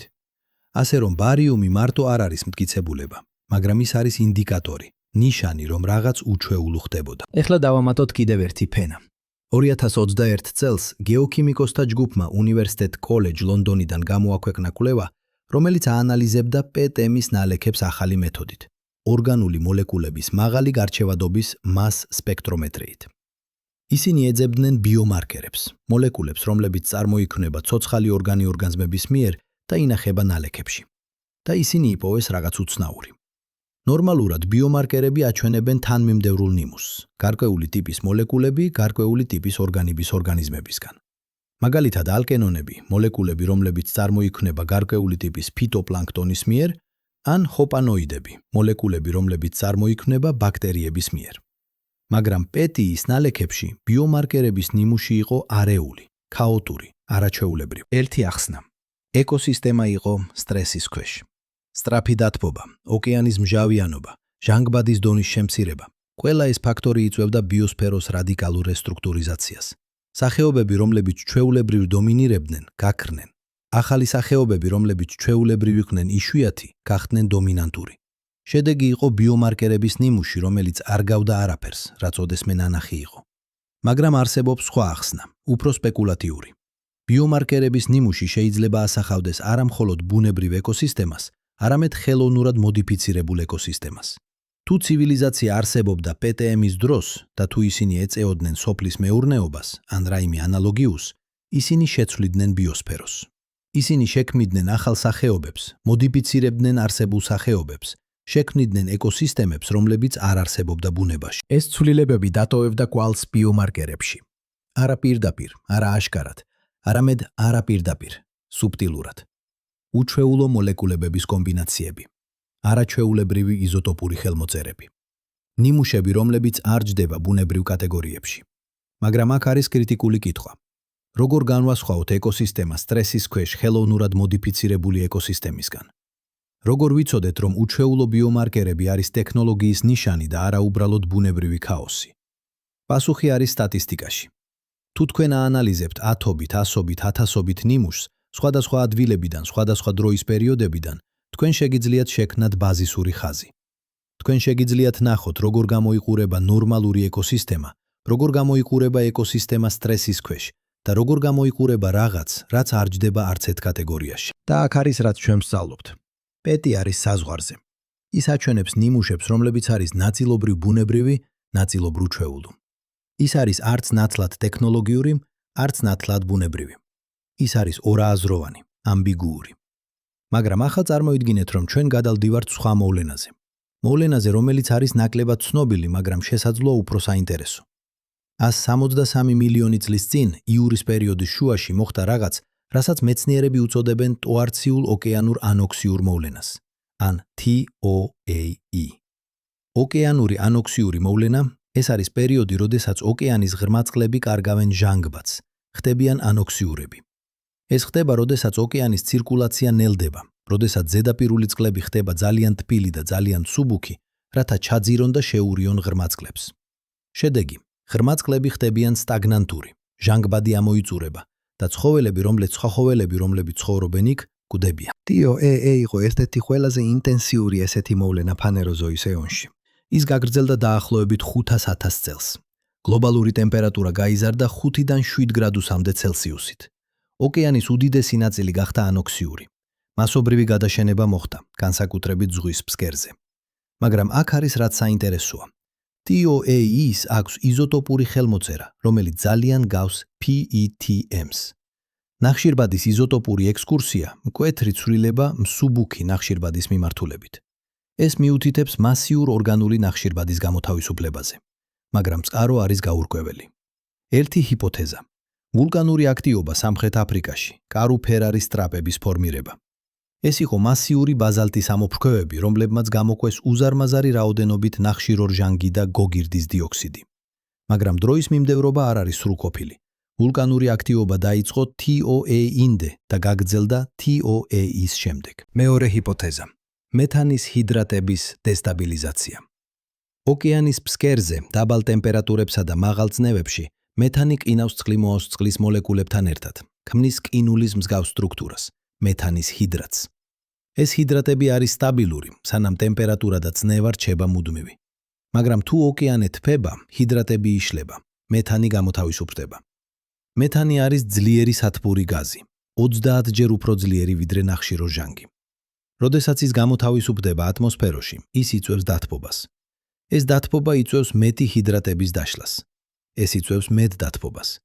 ეს არის დადებითი უკუკავშირის მარკუჟი, თვითგამაძლიერებელი პროცესი, რომელიც შეიძლება გახდეს კატასტროფული. მაგრამ აქ არის პრობლემა. მეთანის ჰიდრატების დესტაბილიზაცია მოითხოვს ტრიგერს, რაღაცას, რაც დაიწყებს პროცესს. და ეს ტრიგერი ჩვეულებრივ არის ვულკანური აქტივობა ან ასტეროიდის დარტყმა. ასე რომ ჩვენ ვბრუნდებით ბუნებრივ ახსნებთან. მაგრამ არსებობს მესამე ჰიპოთეზა, რომელიც არასოდეს არ იქნა სერიოზულად განხილული. სანამ სილურიული ჰიპოთეზა არ გამოჩნდა. რა თუ ტრიგერი იყო არა ბუნებრივი, არამედ ხელოვნური. რა თუ ცივილიზაცია, რომელიც არსებობდა TOAE-მდე, გამოიყენებდა ენერგიის წყაროს, რომელიც დესტაბილიზირებდა მეთანის ჰიდრატებს. ეს ჟრერს როგორც სამეცნიერო ფანტასტიკა, მაგრამ განვიხილოთ. ჩვენი საკუთარი ცივილიზაცია ახლა იკვლევს მეთანის ჰიდრატებს როგორც პოტენციურ ენერგიის წყაროს. იაპონიამ უკვე ჩაატარა ექსპერიმენტული მოპოვება. ჩინეთი გეგმავს კომერციულ მოპოვებას. თუ ჩვენ ვაკეთებთ ამას ახლა, რატომ არ შეიძლებოდა სხვა ცივილიზაციამ გაეკეთებინა ეს 163 მილიონი წლის წინ? და თუ ისინი გააკეთეს და თუ რაღაც წავიდა არასწორად, თუ მოპოვება გახდა არაკონტროლირებადი, თუ ჰიდრატები დაიწყეს დაშლა უფრო სწრაფად, ვიდრე მოსალოდნელი იყო, შედეგი იქნებოდა ზუსტად ის, რასაც ჩვენ ხედავთ TOAE-ში. მასიური მეთანის გამოთავისუფლება, სწრაფი დათბობა, ოკეანის ანოქსია, მასობრივი გადაშენება. მაგრამ როგორ შევამოწმოთ ეს ჰიპოთეზა? როგორ განვასხვაოთ ბუნებრივი მეთანის გამოთავისუფლება ხელოვნურად გამოწვეული გამოთავისუფლებისგან? პასუხი არის გეოგრაფიაში და დროის მიმდევრობაში. თუ მეთანის გამოთავისუფლება იყო ბუნებრივი, გამოწვეული ვულკანური აქტივობით ან ოკეანის ცირკულაციის ცვლილებით, ის უნდა იყოს განაწილებული ფართოდ, გლობალურად, თანაბრად. მაგრამ თუ ის იყო ხელოვნური, გამოწვეული მოპოვებით, ის უნდა იყოს კონცენტრირებული გარკვეულ ადგილებში, გარკვეულ გეოგრაფიულ არეალებში. და აქ არის რაც საინტერესოა. როდესაც მეცნიერები აანალიზებენ TOAE-ის ნალექებს, ისინი ხედავენ გეოგრაფიულ ვარიაციებს. ზოგიერთ ადგილას იზოტოპური ექსკურსია არის ძალიან ძლიერი. სხვა ადგილებში ის არის უფრო სუსტი. ზოგიერთ ადგილას ანოქსია იწყება ადრე. სხვა ადგილებში ის იწყება გვიან. ეს ვარიაციები შეიძლება იყოს ახსნელი ბუნებრივი ფაქტორებით, ოკეანის ცირკულაციის განსხვავებებით, ადგილობრივი გეოლოგიით, ნალექების შენახვის პირობებით. მაგრამ ისინი ასევე შეიძლება იყოს ახსნილი ხელოვნური ფაქტორებით, მოპოვების ადგილების განაწილებით, ტექნოლოგიური აქტივობის ინტენსივობით, ცივილიზაციის გეოგრაფიული გავრცელებით. რომელი ახსნა არის სწორი? ჩვენ არ ვიცით. ჩვენ არ შეგვიძლია ვიცოდეთ, არა იმ მონაცემებით, რაც ახლა გვაქვს. მაგრამ ჩვენ შეგვიძლია შევქმნათ ტესტირებადი პროგნოზები. ჩვენ შეგვიძლია ვთქვათ, თუ TOAE იყო გამოწვეული ხელოვნური მოპოვებით, მაშინ ჩვენ უნდა ვიპოვოთ X, Y, Z. და შემდეგ ჩვენ შეგვიძლია წავიდეთ და ვეძებოთ X, Y, Z. მაგალითად, თუ მოპოვება ხდებოდა, უნდა არსებობდეს ინფრასტრუქტურა, ბურღვის ადგილები, მილსადენები, საცავები. ეს ინფრასტრუქტურა დატოვებდა კვალს, არა ნაგებობებს, რომლებიც დიდი ხანია გაქრა, არამედ გეოქიმიურ ანომალიებს. მეტალების კონცენტრაციას, რკინა, ფოლადი, სპილენძი, იქ სადაც არ უნდა იყოს. ნალექების სტრუქტურების ცვლილებებს, შეკუმშვას, დარღვევას, არაბუნებრივ ფენებს. ან, თუ მოპოვება იყო ინტენსიური, უნდა არსებობდეს ნარჩენები, ბურღვის სითხეების ნაშთები, ქიმიკატები, რომლებიც გამოიყენებოდა პროცესში.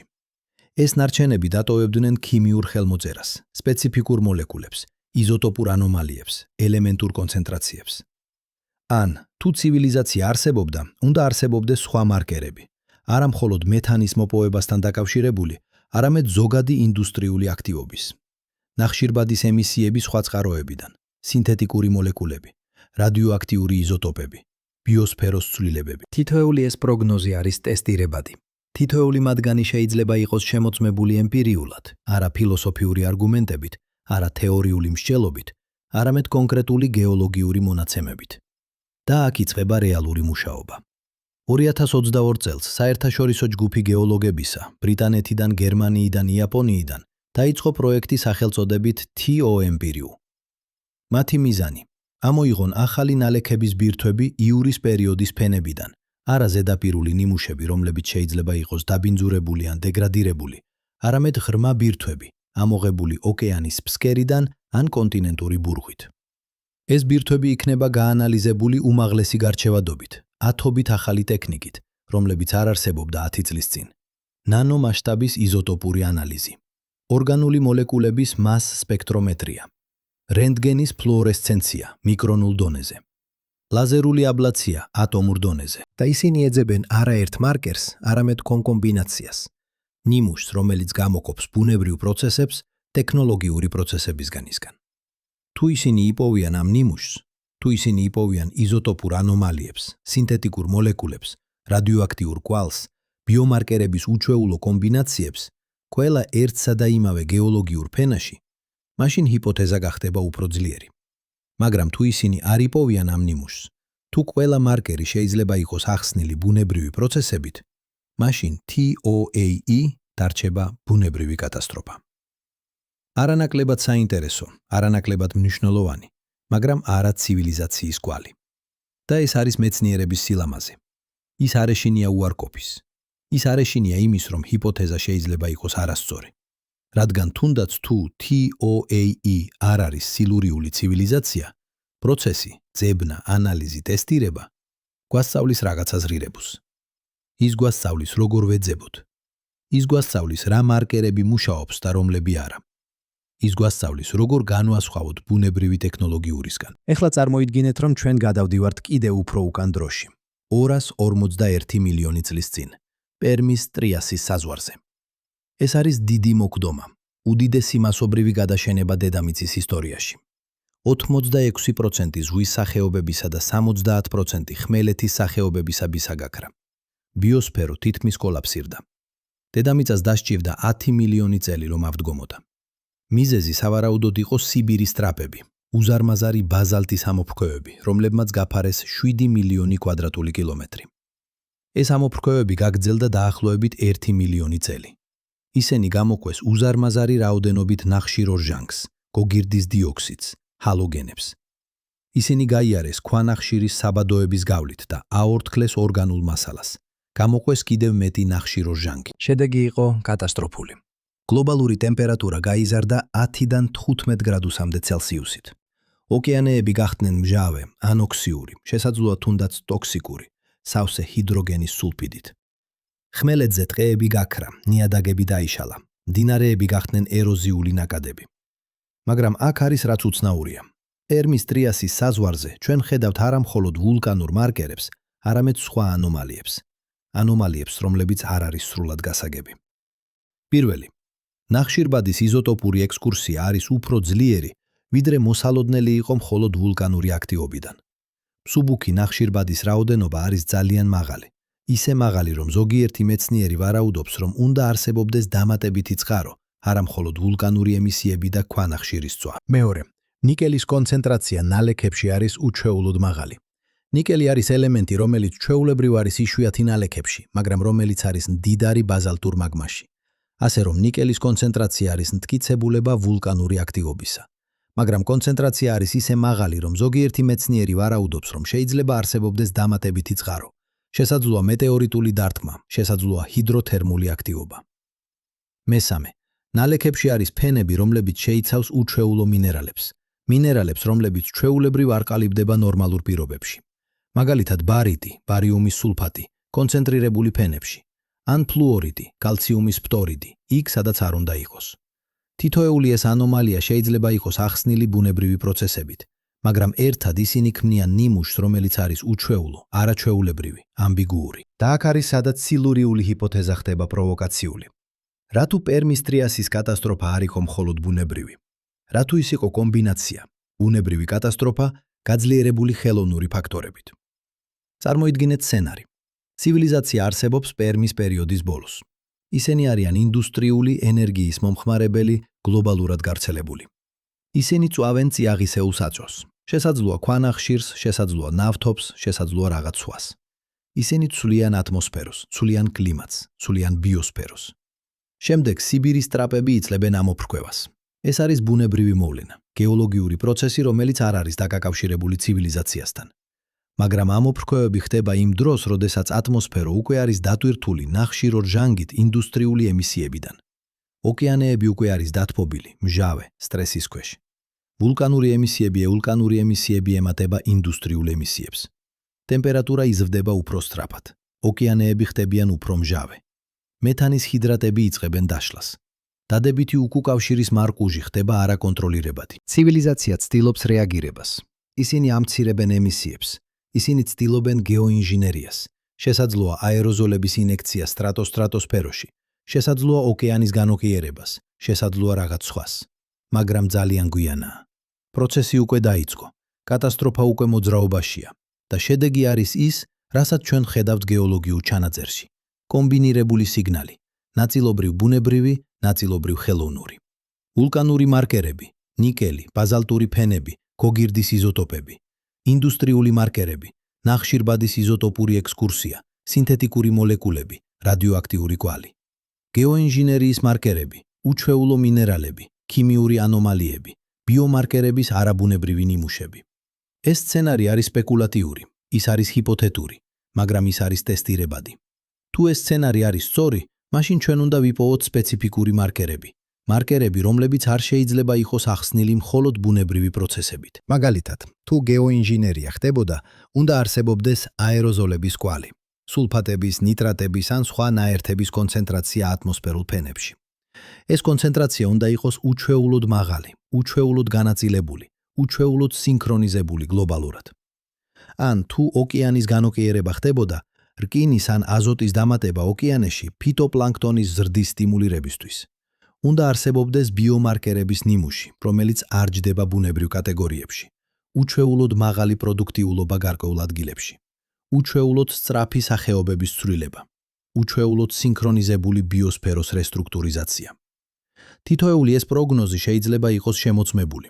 თითოეული მათგანი შეიძლება იყოს ტესტირებული ემპირიულად და თუ ტესტები არის ნეგატიური, თუ ჩვენ ვერ ვიპოვით ამ მარკერებს, მაშინ ჰიპოთეზა უარყოფილია.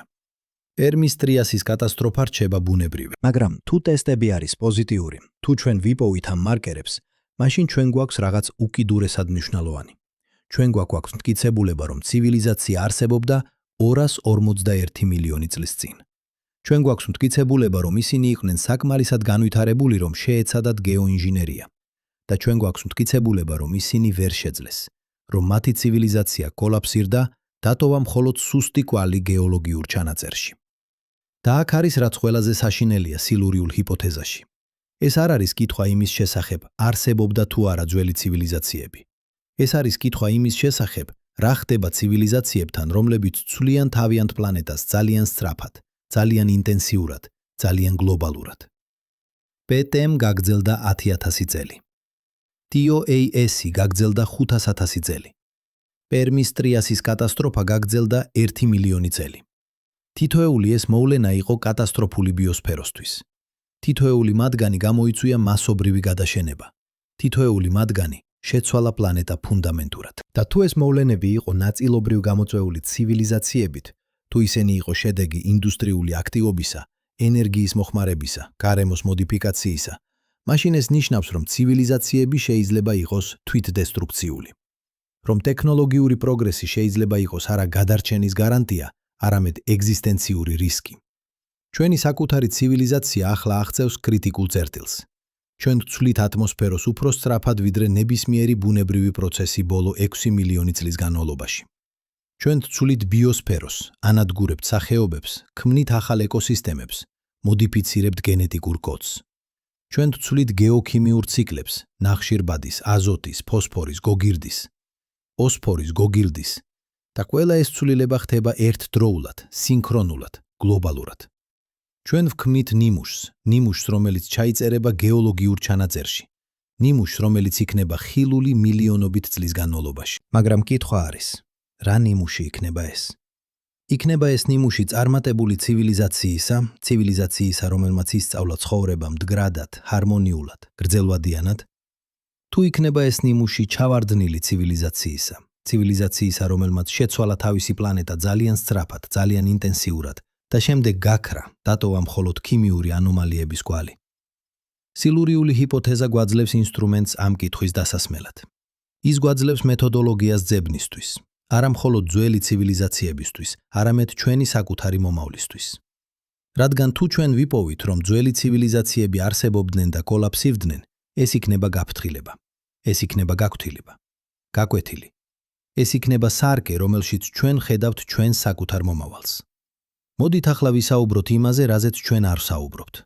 იმაზე, რაც რჩება მეცნიერული სტატიების ფარგლებს მიღმა, მაგრამ რაც არის სილურიული ჰიპოთეზის რეალური ბირთვი. წარმოიდგინეთ, რომ ხვალ არა 100 მილიონ წელიწადში, არა 10,000 წელიწადში, არამედ ხვალ, ჩვენი ცივილიზაცია ქრება. ყველა ადამიანი, ყველა ქალაქი, ყველა ტექნოლოგია, უბრალოდ ქრება. რა დარჩება? პირველ წელს, ჩვენი შენობები დგანან, ჩვენი გზები ჯერ კიდევ არის გამოსადეგი, ჩვენი მანქანები, თვითმფრინავები, გემები, ყველაფერი ჯერ კიდევ არის იქ, სადაც დავტოვეთ, მაგრამ უკვე იწყება დაშლა. ფანჯრები იშლება, სახურავები იჟონება, მცენარეები იწყებენ ზრდას ბზარებში. 100 წლის შემდეგ, უმეტესი ხის შენობები გაქრა, ბეტონი იშლება, ფოლადი ჟანგდება, პლასტიკი იშლება ულტრაიისფერი რადიაციით, მაგრამ ჯერ კიდევ შეგეძლიათ იპოვოთ კვალი, ნანგრევები, ფრაგმენტები, ნაშთები. 1000 წლის შემდეგ, ქალაქები არის ტყეები, გზები არის მდელოები, კაშხლები დანგრეულია, მდინარეები დაბრუნდნენ თავიანთ ძველ კალაპოტებში. მაგრამ ღრმად მიწაში ჯერ კიდევ არის რაღაც, მეტროს გვირაბები, კანალიზაციის სისტემები, საფუძვლებით სათამჯენებისა. 10,000 წლის შემდეგ, თუნდაც ეს ქრება. მიწის ძვრები ანადგურებენ გვირაბებს, წყალდიდობები ავსებენ ღრუებს ნალექებით. ეროზია აფრთხილებს ყველაფერს. და ახლა თუ თქვენ ხართ არქეოლოგი, არა ადამიანი, არამედ რაღაც სხვა, რაც ევოლუციონირებს ჩვენ შემდეგ, თქვენ უნდა იყოთ ძალიან ბედნიერი, ძალიან ჭკვიანი, ძალიან მეტიკულოზი, რომ იპოვოთ რაიმე. 100,000 წლის შემდეგ, არაფერი. არა შენობები, არა გზები, არა ნაგებობები.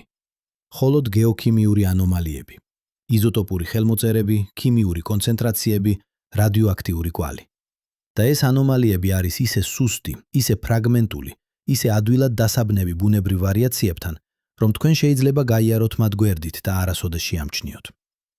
100 მილიონი წლის შემდეგ. თუნდაც გეოქიმიური ანომალიები არის თითქმის უხილავი. პლუტონიუმის კონცენტრაცია არის 1 ტრილიონში 1 ნაწილი.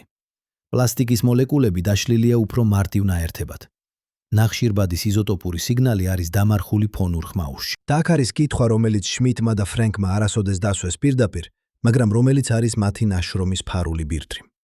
თუ ჩვენ, ცივილიზაცია, რომელმაც გაყო ატომი, დაიპყრო კოსმოსი, შექმნა ხელოვნური ინტელექტი, დავტოვებთ ასეთ სუსტ კვალს, როგორ შეგვიძლია ველოდოთ, რომ ვიპოვოთ სხვა ცივილიზაციის კვალი? პასუხი არის, ჩვენ არ შეგვიძლია. არა დარწმუნებით, არა ნათლად, არა უდაოდ. და აქ იწყება რეალური დისკომფორტი. რადგან სილურიული ჰიპოთეზა არ არის მხოლოდ აკადემიური ვარჯიში. ის არის სარკე. სარკე, რომელიც გვიჩვენებს რაღაც, რასაც ჩვენ არ გვინდა ვნახოთ. ჩვენ ვფიქრობთ, რომ ჩვენი ცივილიზაცია არის მნიშვნელოვანი, რომ ჩვენი მიღწევები არის ისტორიული, რომ ჩვენი ტექნოლოგიები არის რევოლუციური. ჩვენ აშენებთ ძეგლებს, რომლებიც ჩვენი აზრით გაგრძელდება ათასობით წლის განმავლობაში. ჩვენ ვწერთ წიგნებს, რომლებიც ჩვენი აზრით იქნება წაკითხული მომავალი თაობების მიერ. ჩვენ ვქმნით ხელოვნებას, მუსიკას, ფილოსოფიას, ყველაფერს, რაც ჩვენი აზრით განსაზღვრავს ჩვენს არსებობას. მაგრამ გეოლოგიური დრო არ ზრუნავს ჩვენს ძეგლებზე. ის არ კითხულობს ჩვენს წიგნებს, ის არ უსმენს ჩვენს მუსიკას. გეოლოგიური დრო ზომავს ყველაფერს ქიმიით, ატომებით, იზოტოპებით, მოლეკულებით. და ამ მასშტაბით ჩვენი ცივილიზაცია არის მხოლოდ ქიმიური ანომალია. მოკლე, ინტენსიური, შესაძლოა კატასტროფული ქიმიური ანომალია. ახლა წარმოიდგინეთ, რომ ეს ანომალია არ არის უნიკალური. წარმოიდგინეთ, რომ გეოლოგიურ ჩანაწერში არის სხვა ანომალიები. ანომალიები, რომლებიც გავს ჩვენს, მაგრამ რომლებიც მოხდა 46 მილიონი წლის წინ, ან 163 მილიონი წლის წინ, ან 241 მილიონი წლის წინ. წარმოიდგინეთ, რომ ეს ანომალიები არის კვალი, არა ვულკანური აქტივობისა, არა ასტეროიდის დარტყმისა, არა ოკეანური ცირკულაციის ცვლილებისა, არამედ ცივილიზაციების. ცივილიზაციებისა, რომლებიც აღმოცენდნენ, ვითარდებოდნენ, აღწევდნენ ინდუსტრიულ დონეს, ცვლიდნენ თავიანთ პლანეტას და შემდეგ რატომღაც, როგორღაც ქრებოდნენ. წარმოიდგინეთ, რომ ჩვენ არ ვართ პირველები, რომ ჩვენ ვართ უახლესები. ბოლო ციკლი გრძელ თანმიმდევრობაში ციკლებისა, რომლებიც მიწმეორდება 10-იან და 100 მილიონ წელიწადში. ეს იდეა არის შემაშფოთებელი, ის არის დისკომფორტული. ის არის თითქმის შეურაცხყოფელი ჩვენი თვითშეგნებისთვის, მაგრამ ის ასევე არის ლოგიკური შედეგი სილურიული ჰიპოთეზისა. მაგრამ ახლა მოდით ვიყოთ სკეპტიკური. მოდით დავსვათ კითხვა, რომელსაც ყველა მეცნიერი სვამს.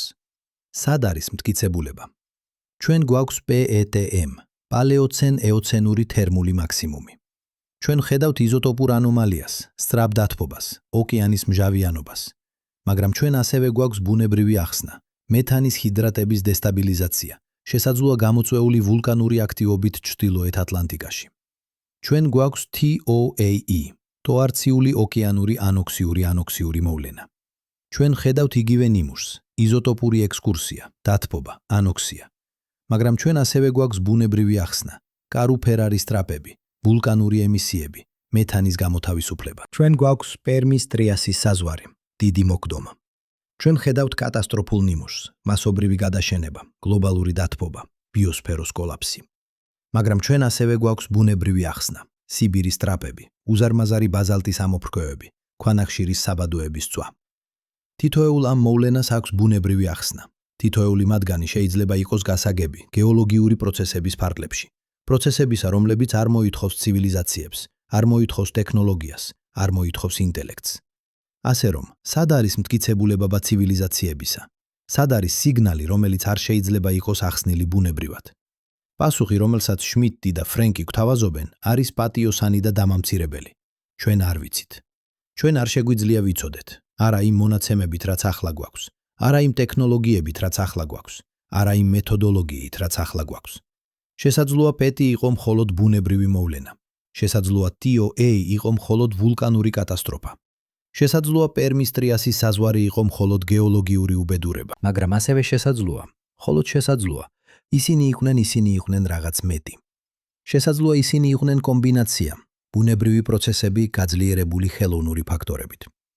შესაძლოა ისინი იყვნენ კვალი ცივილიზაციებისა, რომლებიც ცდილობდნენ და ვერ შეძლეს. და აქ არის რაც ყველაზე მნიშვნელოვანია. ჩვენ ვერასოდეს ვიცოდეთ დარწმუნებით. ჩვენ ვერასოდეს ვიპოვით smoking gun, უდავო მტკიცებულებას, რომელიც ამბობს, აქ იყო ცივილიზაცია. რადგან გეოლოგიური დრო შლის ყველაფერს, ის ტოვებს მხოლოდ ქიმიურ ხელმოწერებს, რომლებიც შეიძლება იყოს ინტერპრეტირებული მრავალი გზით. მაგრამ აქ არის პარადოქსი, რომელიც აქცევს სილურიულ ჰიპოთეზას ფილოსოფიურ პრობლემად, არა მხოლოდ სამეცნიერო კითხვად. მადა წარმოიდგინეთ, რომ ჩვენ ვიპოვეთ მტკიცებულება. წარმოიდგინეთ, რომ 2025 წელს TOAE Deep Drilling პროექტი ამოიღებს ნალექების ბირთვს, რომელიც შეიცავს ყველაფერს: იზოტოპურ ანომალიებს, სინთეტიკურ მოლეკულებს, რადიოაქტიურ კვალს, ბიომარკერების უჩვეულო ნიმუშებს, ყველაფერს ერთსა და იმავე ფენაში. წარმოიდგინეთ, რომ ანალიზი არის დამაჯერებელი. წარმოიდგინეთ, რომ სტატისტიკური ალბათობა, რომ ეს ყველაფერი არის ბუნებრივი, არის ნაკლები 1%-ისა.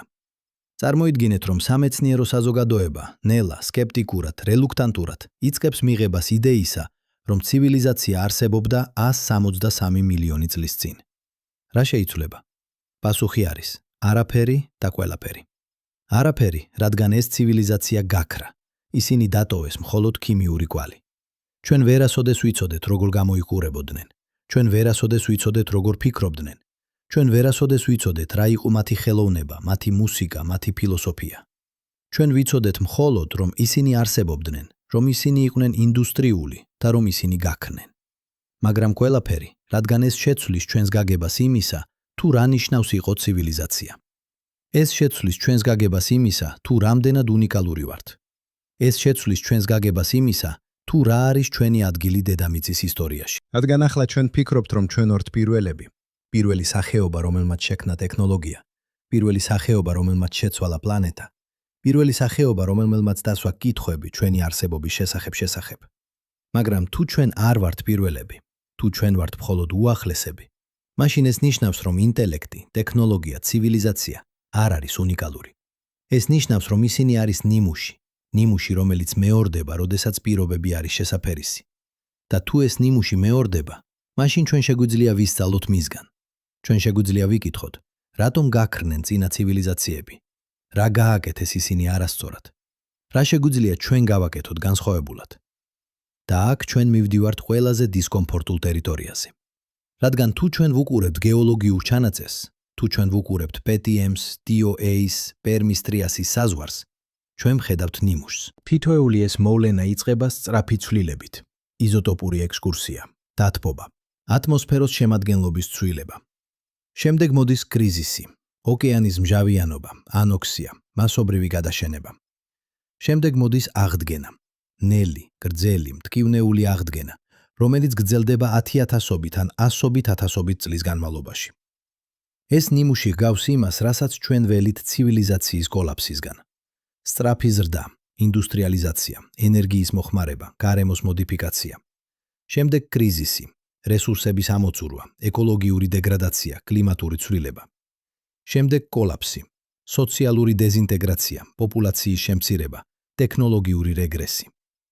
და თუ ეს ნიმუში არის უნივერსალური, თუ ყველა ინდუსტრიული ცივილიზაცია გადის ამ ციკლს, მაშინ ჩვენ ვართ არა უნიკალური, არამედ პროგნოზირებადი. ჩვენ ვართ არა გამონაკლისი, არამედ წესი. და ეს არის შემაშფოთებელი აზრი.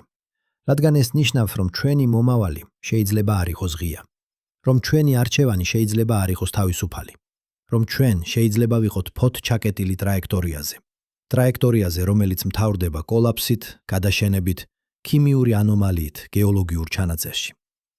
მაგრამ აქ არის, რაც შმიდტი და ფრენკი არ ამბობენ პირდაპირ, მაგრამ რაც არის მათი ნაშრომის იმპლიკაცია. ცოდნა არის ძალა.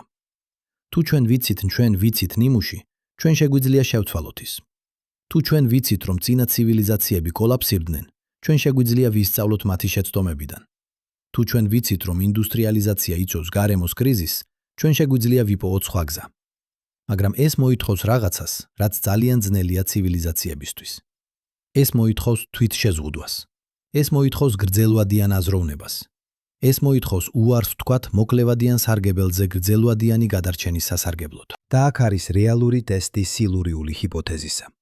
არა იმის, არსებობდა თუ არა ძველი ცივილიზაციები. არამედ იმის, შეძლებს თუ არა ჩვენი ცივილიზაცია, რომელიც ახლა იცის ამ ნიმუშის შესახებ, გააკეთოს რაღაც განსხვავებული. ეხლა მოდი დაუბრუნდეთ კონკრეტულ მეცნიერებას. რადგან სილურიული ჰიპოთეზა არ არის მხოლოდ ფილოსოფია, ის არის კვლევითი პროგრამა, რომელიც უკვე იწვევს რეალურ მუშაობას. 2023 წელს NASA-მ დაიწყო პროექტი სახელწოდებით Biosignatures in Deep Time. მიზანი: შექმნას მონაცემთა ბაზა ყველა ცნობილი გეოლოგიური ანომალიისა ბოლო 600 მილიონ წელიწადში. ანომალიებისა, რომლებიც შეიძლება იყოს რელევანტური სილურიული ჰიპოთეზისთვის. ეს მონაცემთა ბაზა შეიცავს 10,000-ობით ჩანაწერს, იზოტოპური ექსკურსიები, კლიმატური ცვლილებები, მასობრივი გადაშენებები, ბიოსფეროს რესტრუქტურიზაციები. თითოეული ჩანაწერი არის ანოტირებული: გეოგრაფიული ადგილმდებარეობა, დროის პერიოდი, ხანგრძლივობა, ინტენსიობა, შესაძლო მიზეზები. და ეხლა ხელოვნური ინტელექტის ალგორითმები აანალიზებენ ამ მონაცემთა ბაზას, ეძებენ ნიმუშებს, კორელაციებს, ანომალიებს. ისინი ეძებენ მოვლენებს, რომლებიც არ ჯდება ბუნებრივ კატეგორიებში. მოვლენებს, რომლებიც აჩვენებენ კომბინაციას მარკერებისა, რომლებიც შეიძლება იყოს ტექნოლოგიური. და ისინი პოულობენ რაღაცას. არა smoking gun, არა უდავო მტკიცებულებას, მაგრამ ანომალიებს, მოვლენებს, რომლებიც არის სტატისტიკურად უჩვეულო, რომლებიც არ არის სრულად ახსნილი არსებული თეორიებით. მაგალითად, 94 მილიონი წლის წინ, კრეიდას პერიოდის შუაში, არის მოკლე პერიოდი დაახლოებით 2000 წეებით 2000 წელი, როდესაც ნახშირბადის იზოტოპური ჩანაწერი აჩვენებს უჩვეულო ვარიაციებს. არა დიდი ექსკურსია როგორც პეტიში, არამედ სერია მცირე, სწრაფი რკევებისა, რომლებიც არ ემთხვევა ცნობილ ვულკანურ აქტივობას, არ ემთხვევა ასტეროიდის დარტყმებს, არ ემთხვევა ოკეანური ცირკულაციის ცვლილებებს. ეს შეიძლება იყოს არაფერი, უბრალოდ ხმაური მონაცემებში, უბრალოდ ბუნებრივი ვარიაცია, რომელიც ჯერ არ არის გასაგები. მაგრამ ის ასევე შეიძლება იყოს რაღაც, სიგნალი, რომელიც ელოდება უფრო ღრმა ანალიზს. ან 134 მილიონი წლის წინ, იურის პერიოდის ბოლოს, არის ფენა ნალექებისა, რომელიც შეიცავს უჩვეულოდ მაღალ კონცენტრაციას იშვიათი დედამიწის ელემენტებისა: ლანთანი, ცერიუმი, ნეოდიმი. ეს ელემენტები ჩვეულებრივ არის იშვიათი ნალექებში, მაგრამ ამ ფენაში მათი კონცენტრაცია არის 10 ჯერ უფრო მაღალი ვიდრე ნორმალური. ერთი ახსნა: ჰიდროთერმული აქტივობა, ცხელი წყლის გამონადენები ოკეანის ფსკერიდან, რომლებიც აკონცენტრირებენ იშვიათ დედამიწის ელემენტებს. მაგრამ გეოგრაფიული განაწილება არ ემთხვევა ცნობილ ჰიდროთერმულ ზონებს და დროის მიმდევრობა არ ემთხვევა ცნობილ ვულკანურ აქტივობას. მეორე ახსნა: მეტეორიტული დარტყმა, ასტეროიდი, რომელიც შეიცავდა იშვიათ დედამიწის ელემენტებს. მაგრამ არ არის სხვა მტკიცებულება დარტყმისა, არა იმპაქტური კრატერი, არა შოკირებული კვარცი, არა ირიდიუმის ანომალია. მესამე ახსნა, რომელიც არასოდეს არ იქნა სერიოზულად განხილული: ტექნოლოგიური აქტივობა. იშვიათი დედამიწის ელემენტები გამოიყენება თანამედროვე ტექნოლოგიებში, ელექტრონიკაში, მაგნიტებში, კატალიზატორებში. თუ ცივილიზაცია არსებობდა 134 მილიონი წლის წინ და იყენებდა ამ ელემენტებს, მათი მოპოვება და დამუშავება დატოვებდა კვალს, კონცენტრაციას ნალექებში, განსაკუთრებით ინდუსტრიული ცენტრების მახლობლად. კვლავ, ეს შეიძლება იყოს არაფერი, მაგრამ ის ასევე შეიძლება იყოს რაღაც. და აქ არის რაც ხდება ახლა. მეცნიერები იწყებენ ამ ანომალიების სერიოზულად აღქმას, არა როგორც მტკიცებულებას ცივილიზაციებისა, არამედ როგორც მიზნებს უფრო ღრმა კვლევისთვის. ისინი გეგმავენ ახალ ექსპედიციებს, ბურღვის კამპანიებს, ნიმუშების შეგროვებას, მაღალი გარჩევადობის ანალიზს. ისინი ავითარებენ ახალ ტექნოლოგიებს, ინსტრუმენტებს, რომლებსაც შეუძლიათ გაზომონ იზოტოპური თანაფარდობები ატომურ დონეზე, იდენტიფიცირონ ორგანული მოლეკულები მოლეკულურ დონეზე, აღმოაჩინონ რადიოაქტიზეზე, აღმოაჩინონ რადიოაქტიური იზოტოპები უკიდურესად დაბალ კონცენტრაციებში. ისინი ქმნიან ახალ თეორიულ ჩარჩოებს, მოდელებს, რომლებიც პროგნოზირებენ, როგორ გამოიყურებოდა ტექნოლოგიური ცივილიზაცია გეოლოგიურ ჩანაწერში. რა მარკერები იქნებოდა ყველაზე მდგრადი, რა ნიმუშები იქნებოდა ყველაზე დამახასიათებელი. და ისინი იწყებენ თანამშრომლობას. გეოლოგები, გეოქიმიკოსები, პალეონტოლოგები, ასტრობიოლოგები, თუნდაც სეტი მეცნიერები, ყველა ერთად, ყველა მუშაობენ ერთ დიდ კითხვაზე. ვართ თუ არა ჩვენ პირველები? და ეს კითხვა, ეს ძებნა, ეს კვლევითი პროგრამა, ეს ყველაფერი არის სილურიული ჰიპოთეზის მემკვიდრეობა. არა პასუხი, არამედ კითხვა, არა დასკვნა, არამედ მეთოდოლოგია, არა დოგმა, არამედ ინსტრუმენტი. მაგრამ ახლა მოდით ვისაუბროთ იმაზე, რაზეც ნამდვილად არავინ არ საუბრობს. იმაზე, რაც არის ძალიან დისკომფორტული, ძალიან პროვოკაციული, ძალიან საშიში. რა თუ ჩვენ ვიპოვეთ მტკიცებულება? რა თუ ჩვენ დავადასტურეთ, რომ ცივილიზაცია არსებობდა 163 მილიონი წლის წინ, ან 46 მილიონი წლის წინ, ან 241 მილიონი წლის წინ? რა თუ ჩვენ ვიპოვეთ არა ერთი, არამედ რამდენიმე ასეთი ცივილიზაცია, ნიმუში, რომელიც მეორდება 10-იან და 100-ობით მილიონ წელიწადში? რა თუ ჩვენ ვიპოვეთ, რომ თითოეული ეს ცივილიზაცია კოლაფსირდა, რომ არც ერთი მათგანი არ გადარჩა, არც ერთი მათგანი არ გახდა მდგრადი, არც ერთი მათგანი არ მიაღწია ვარსკვლავებს? ეს იქნებოდა ყველაზე დამამცირებელი აღმოჩენა ადამიანობის ისტორიაში. ეს იქნებოდა მტკიცებულება, რომ ჩვენ არ ვართ განსაკუთრებული, რომ ინტელექტი არ არის გარანტია გადარჩენისა, რომ ტექნოლოგია არ არის გზა უკვდავებისკენ. ეს იქნებოდა მტკიცებულება, რომ არსებობს დიდი ფილტრი, ბარიერი, რომელსაც ყველა ცივილიზაცია აწყდება და რომელსაც უმეტესობა ვერ გადალახავს. და ეს ფილტრი შეიძლება არ იყოს გარეგანი, არა ასტეროიდის დარტყმა, არა სუპერვულკანი, არა კოსმოპერვულკანი, არა კოსმოსური კატასტროფა.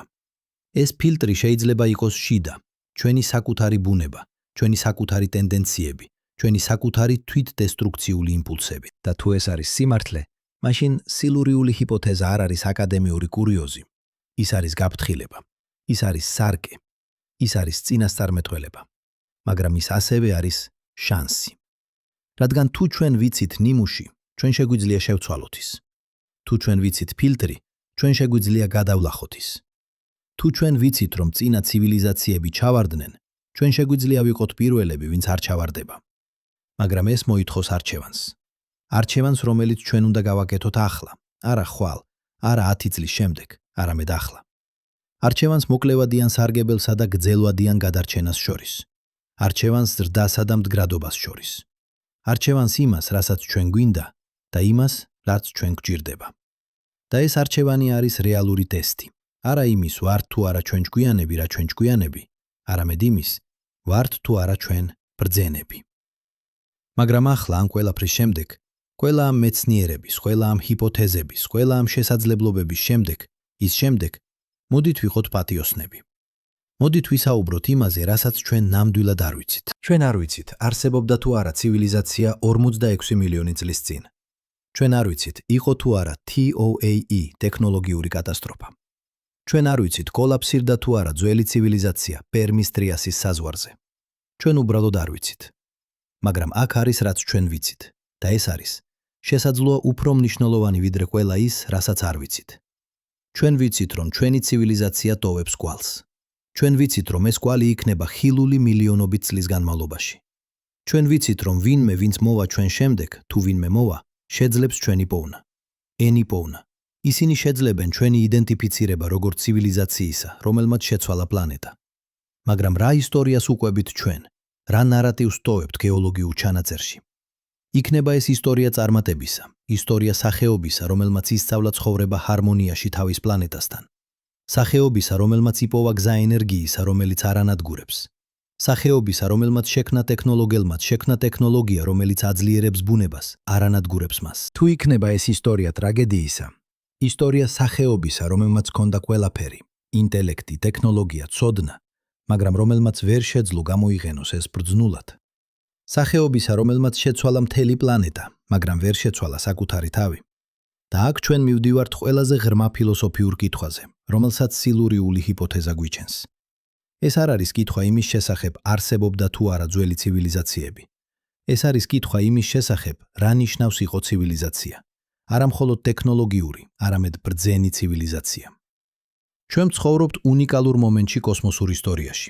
ჩვენ ვართ პირველი სახეობა დედამიწაზე, სულ მცირე, პირველი, რომელიც ჩვენ ვიცით, რომელმაც განავითარა ტექნოლოგია, რომელსაც შეუძლია შეცვალოს პლანეტის ქიმია. ჩვენ ვართ პირველი სახეობა, რომელმაც ისწავლა ენერგიის გამოყენება ისეთ მასშტაბში, რომ ჩვენი აქტივობა ხდება გეოლოგიური ძალა. მაგრამ ჩვენ ასევე ვართ პირველი სახეობა, რომელმაც იცის ამის შესახებ. ჩვენ ვართ პირველი სახეობა, რომელსაც შეუძლია გაიგოს საკუთარი ზემოქმედება.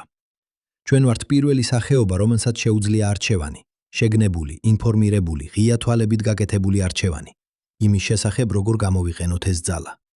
და ეს არჩევანი არის ყველაზე მნიშვნელოვანი არჩევანი, რომელიც ოდესმე გაუკეთებია ცოცხალ არსებას დედამიწაზე. რადგან ეს არის არჩევანი არა მხოლოდ ჩვენი მომავლის შესახებ, არამედ პლანეტის მომავლის შესახებ.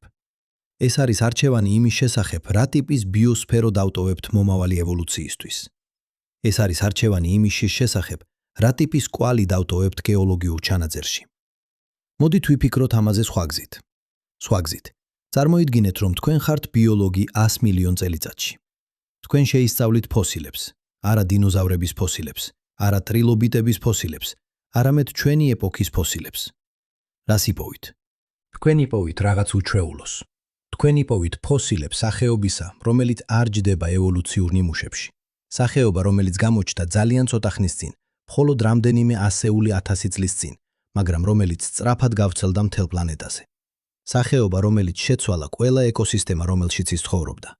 თქვენ იპოვით ფოსილებს ცხოველებისა, რომლებიც არასოდეს არსებობდა ბუნებაში. ძაღლები, კატები, ღორები, ძროხები, ყველა ისინი მოდიფიცირებული, ყველა ისინი შეცვლილი ამ უცნაური სახეობის მიერ. თქვენ იპოვით ფოსილებს მცენარეებისა, რომლებიც ასევე არასოდეს არსებობდა ბუნებაში. სიმინდი, ხორბალი, ბრინჯი, ყველა ისინი გენეტიკურად მოდიფიცირებული. და თქვენ იპოვით რაღაც კიდევ უფრო უცნაურს.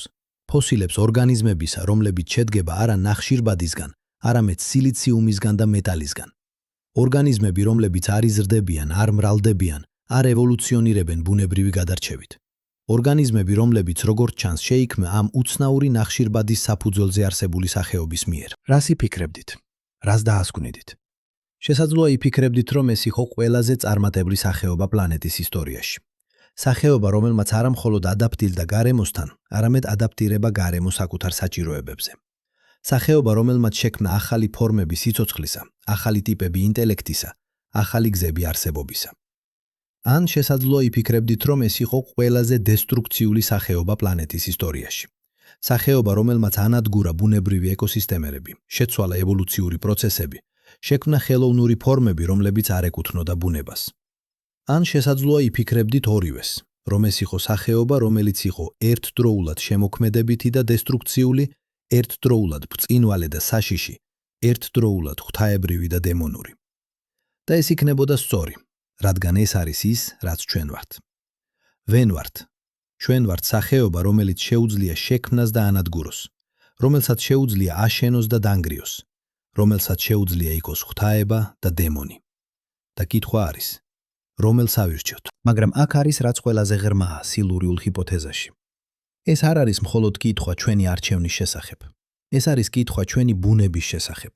რადგან თუ ძველი ცივილიზაციები მართლაც არსებობდნენ, თუ პეტმ, დიოე, პერმისტრიასის საზღვარი მართლაც იყო ნაწილობრივ ტექნოლოგიური კატასტროფები, მაშინ ეს ნიშნავს, რომ ინტელექტი, ტექნოლოგია, ცივილიზაცია შეიძლება იყოს არა გადარჩენის სტრატეგია, არამედ ევოლუციური ხაფანგი. ეს ნიშნავს, რომ შეიძლება არსებობდეს რაღაც ინტელექტის ბუნებაში, რაღაც ჩვენს გზაში აზროვნებისა, ჩვენს გზაში პრონს გზაში პრობლემების გადაჭრისა, რაც გვიყვანს თვითდესტრუქციისკენ.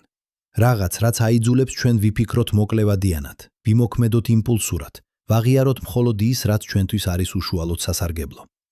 ან შესაძლოა ეს არის უბრალოდ ფაზა, ეტაპი, რომელსაც ყველა ინტელექტუალური სახეობა გადის. ეტაპი, როდესაც ტექნოლოგიური ძალა იზრდება უფრო სწრაფად, ვიდრე ბძნება.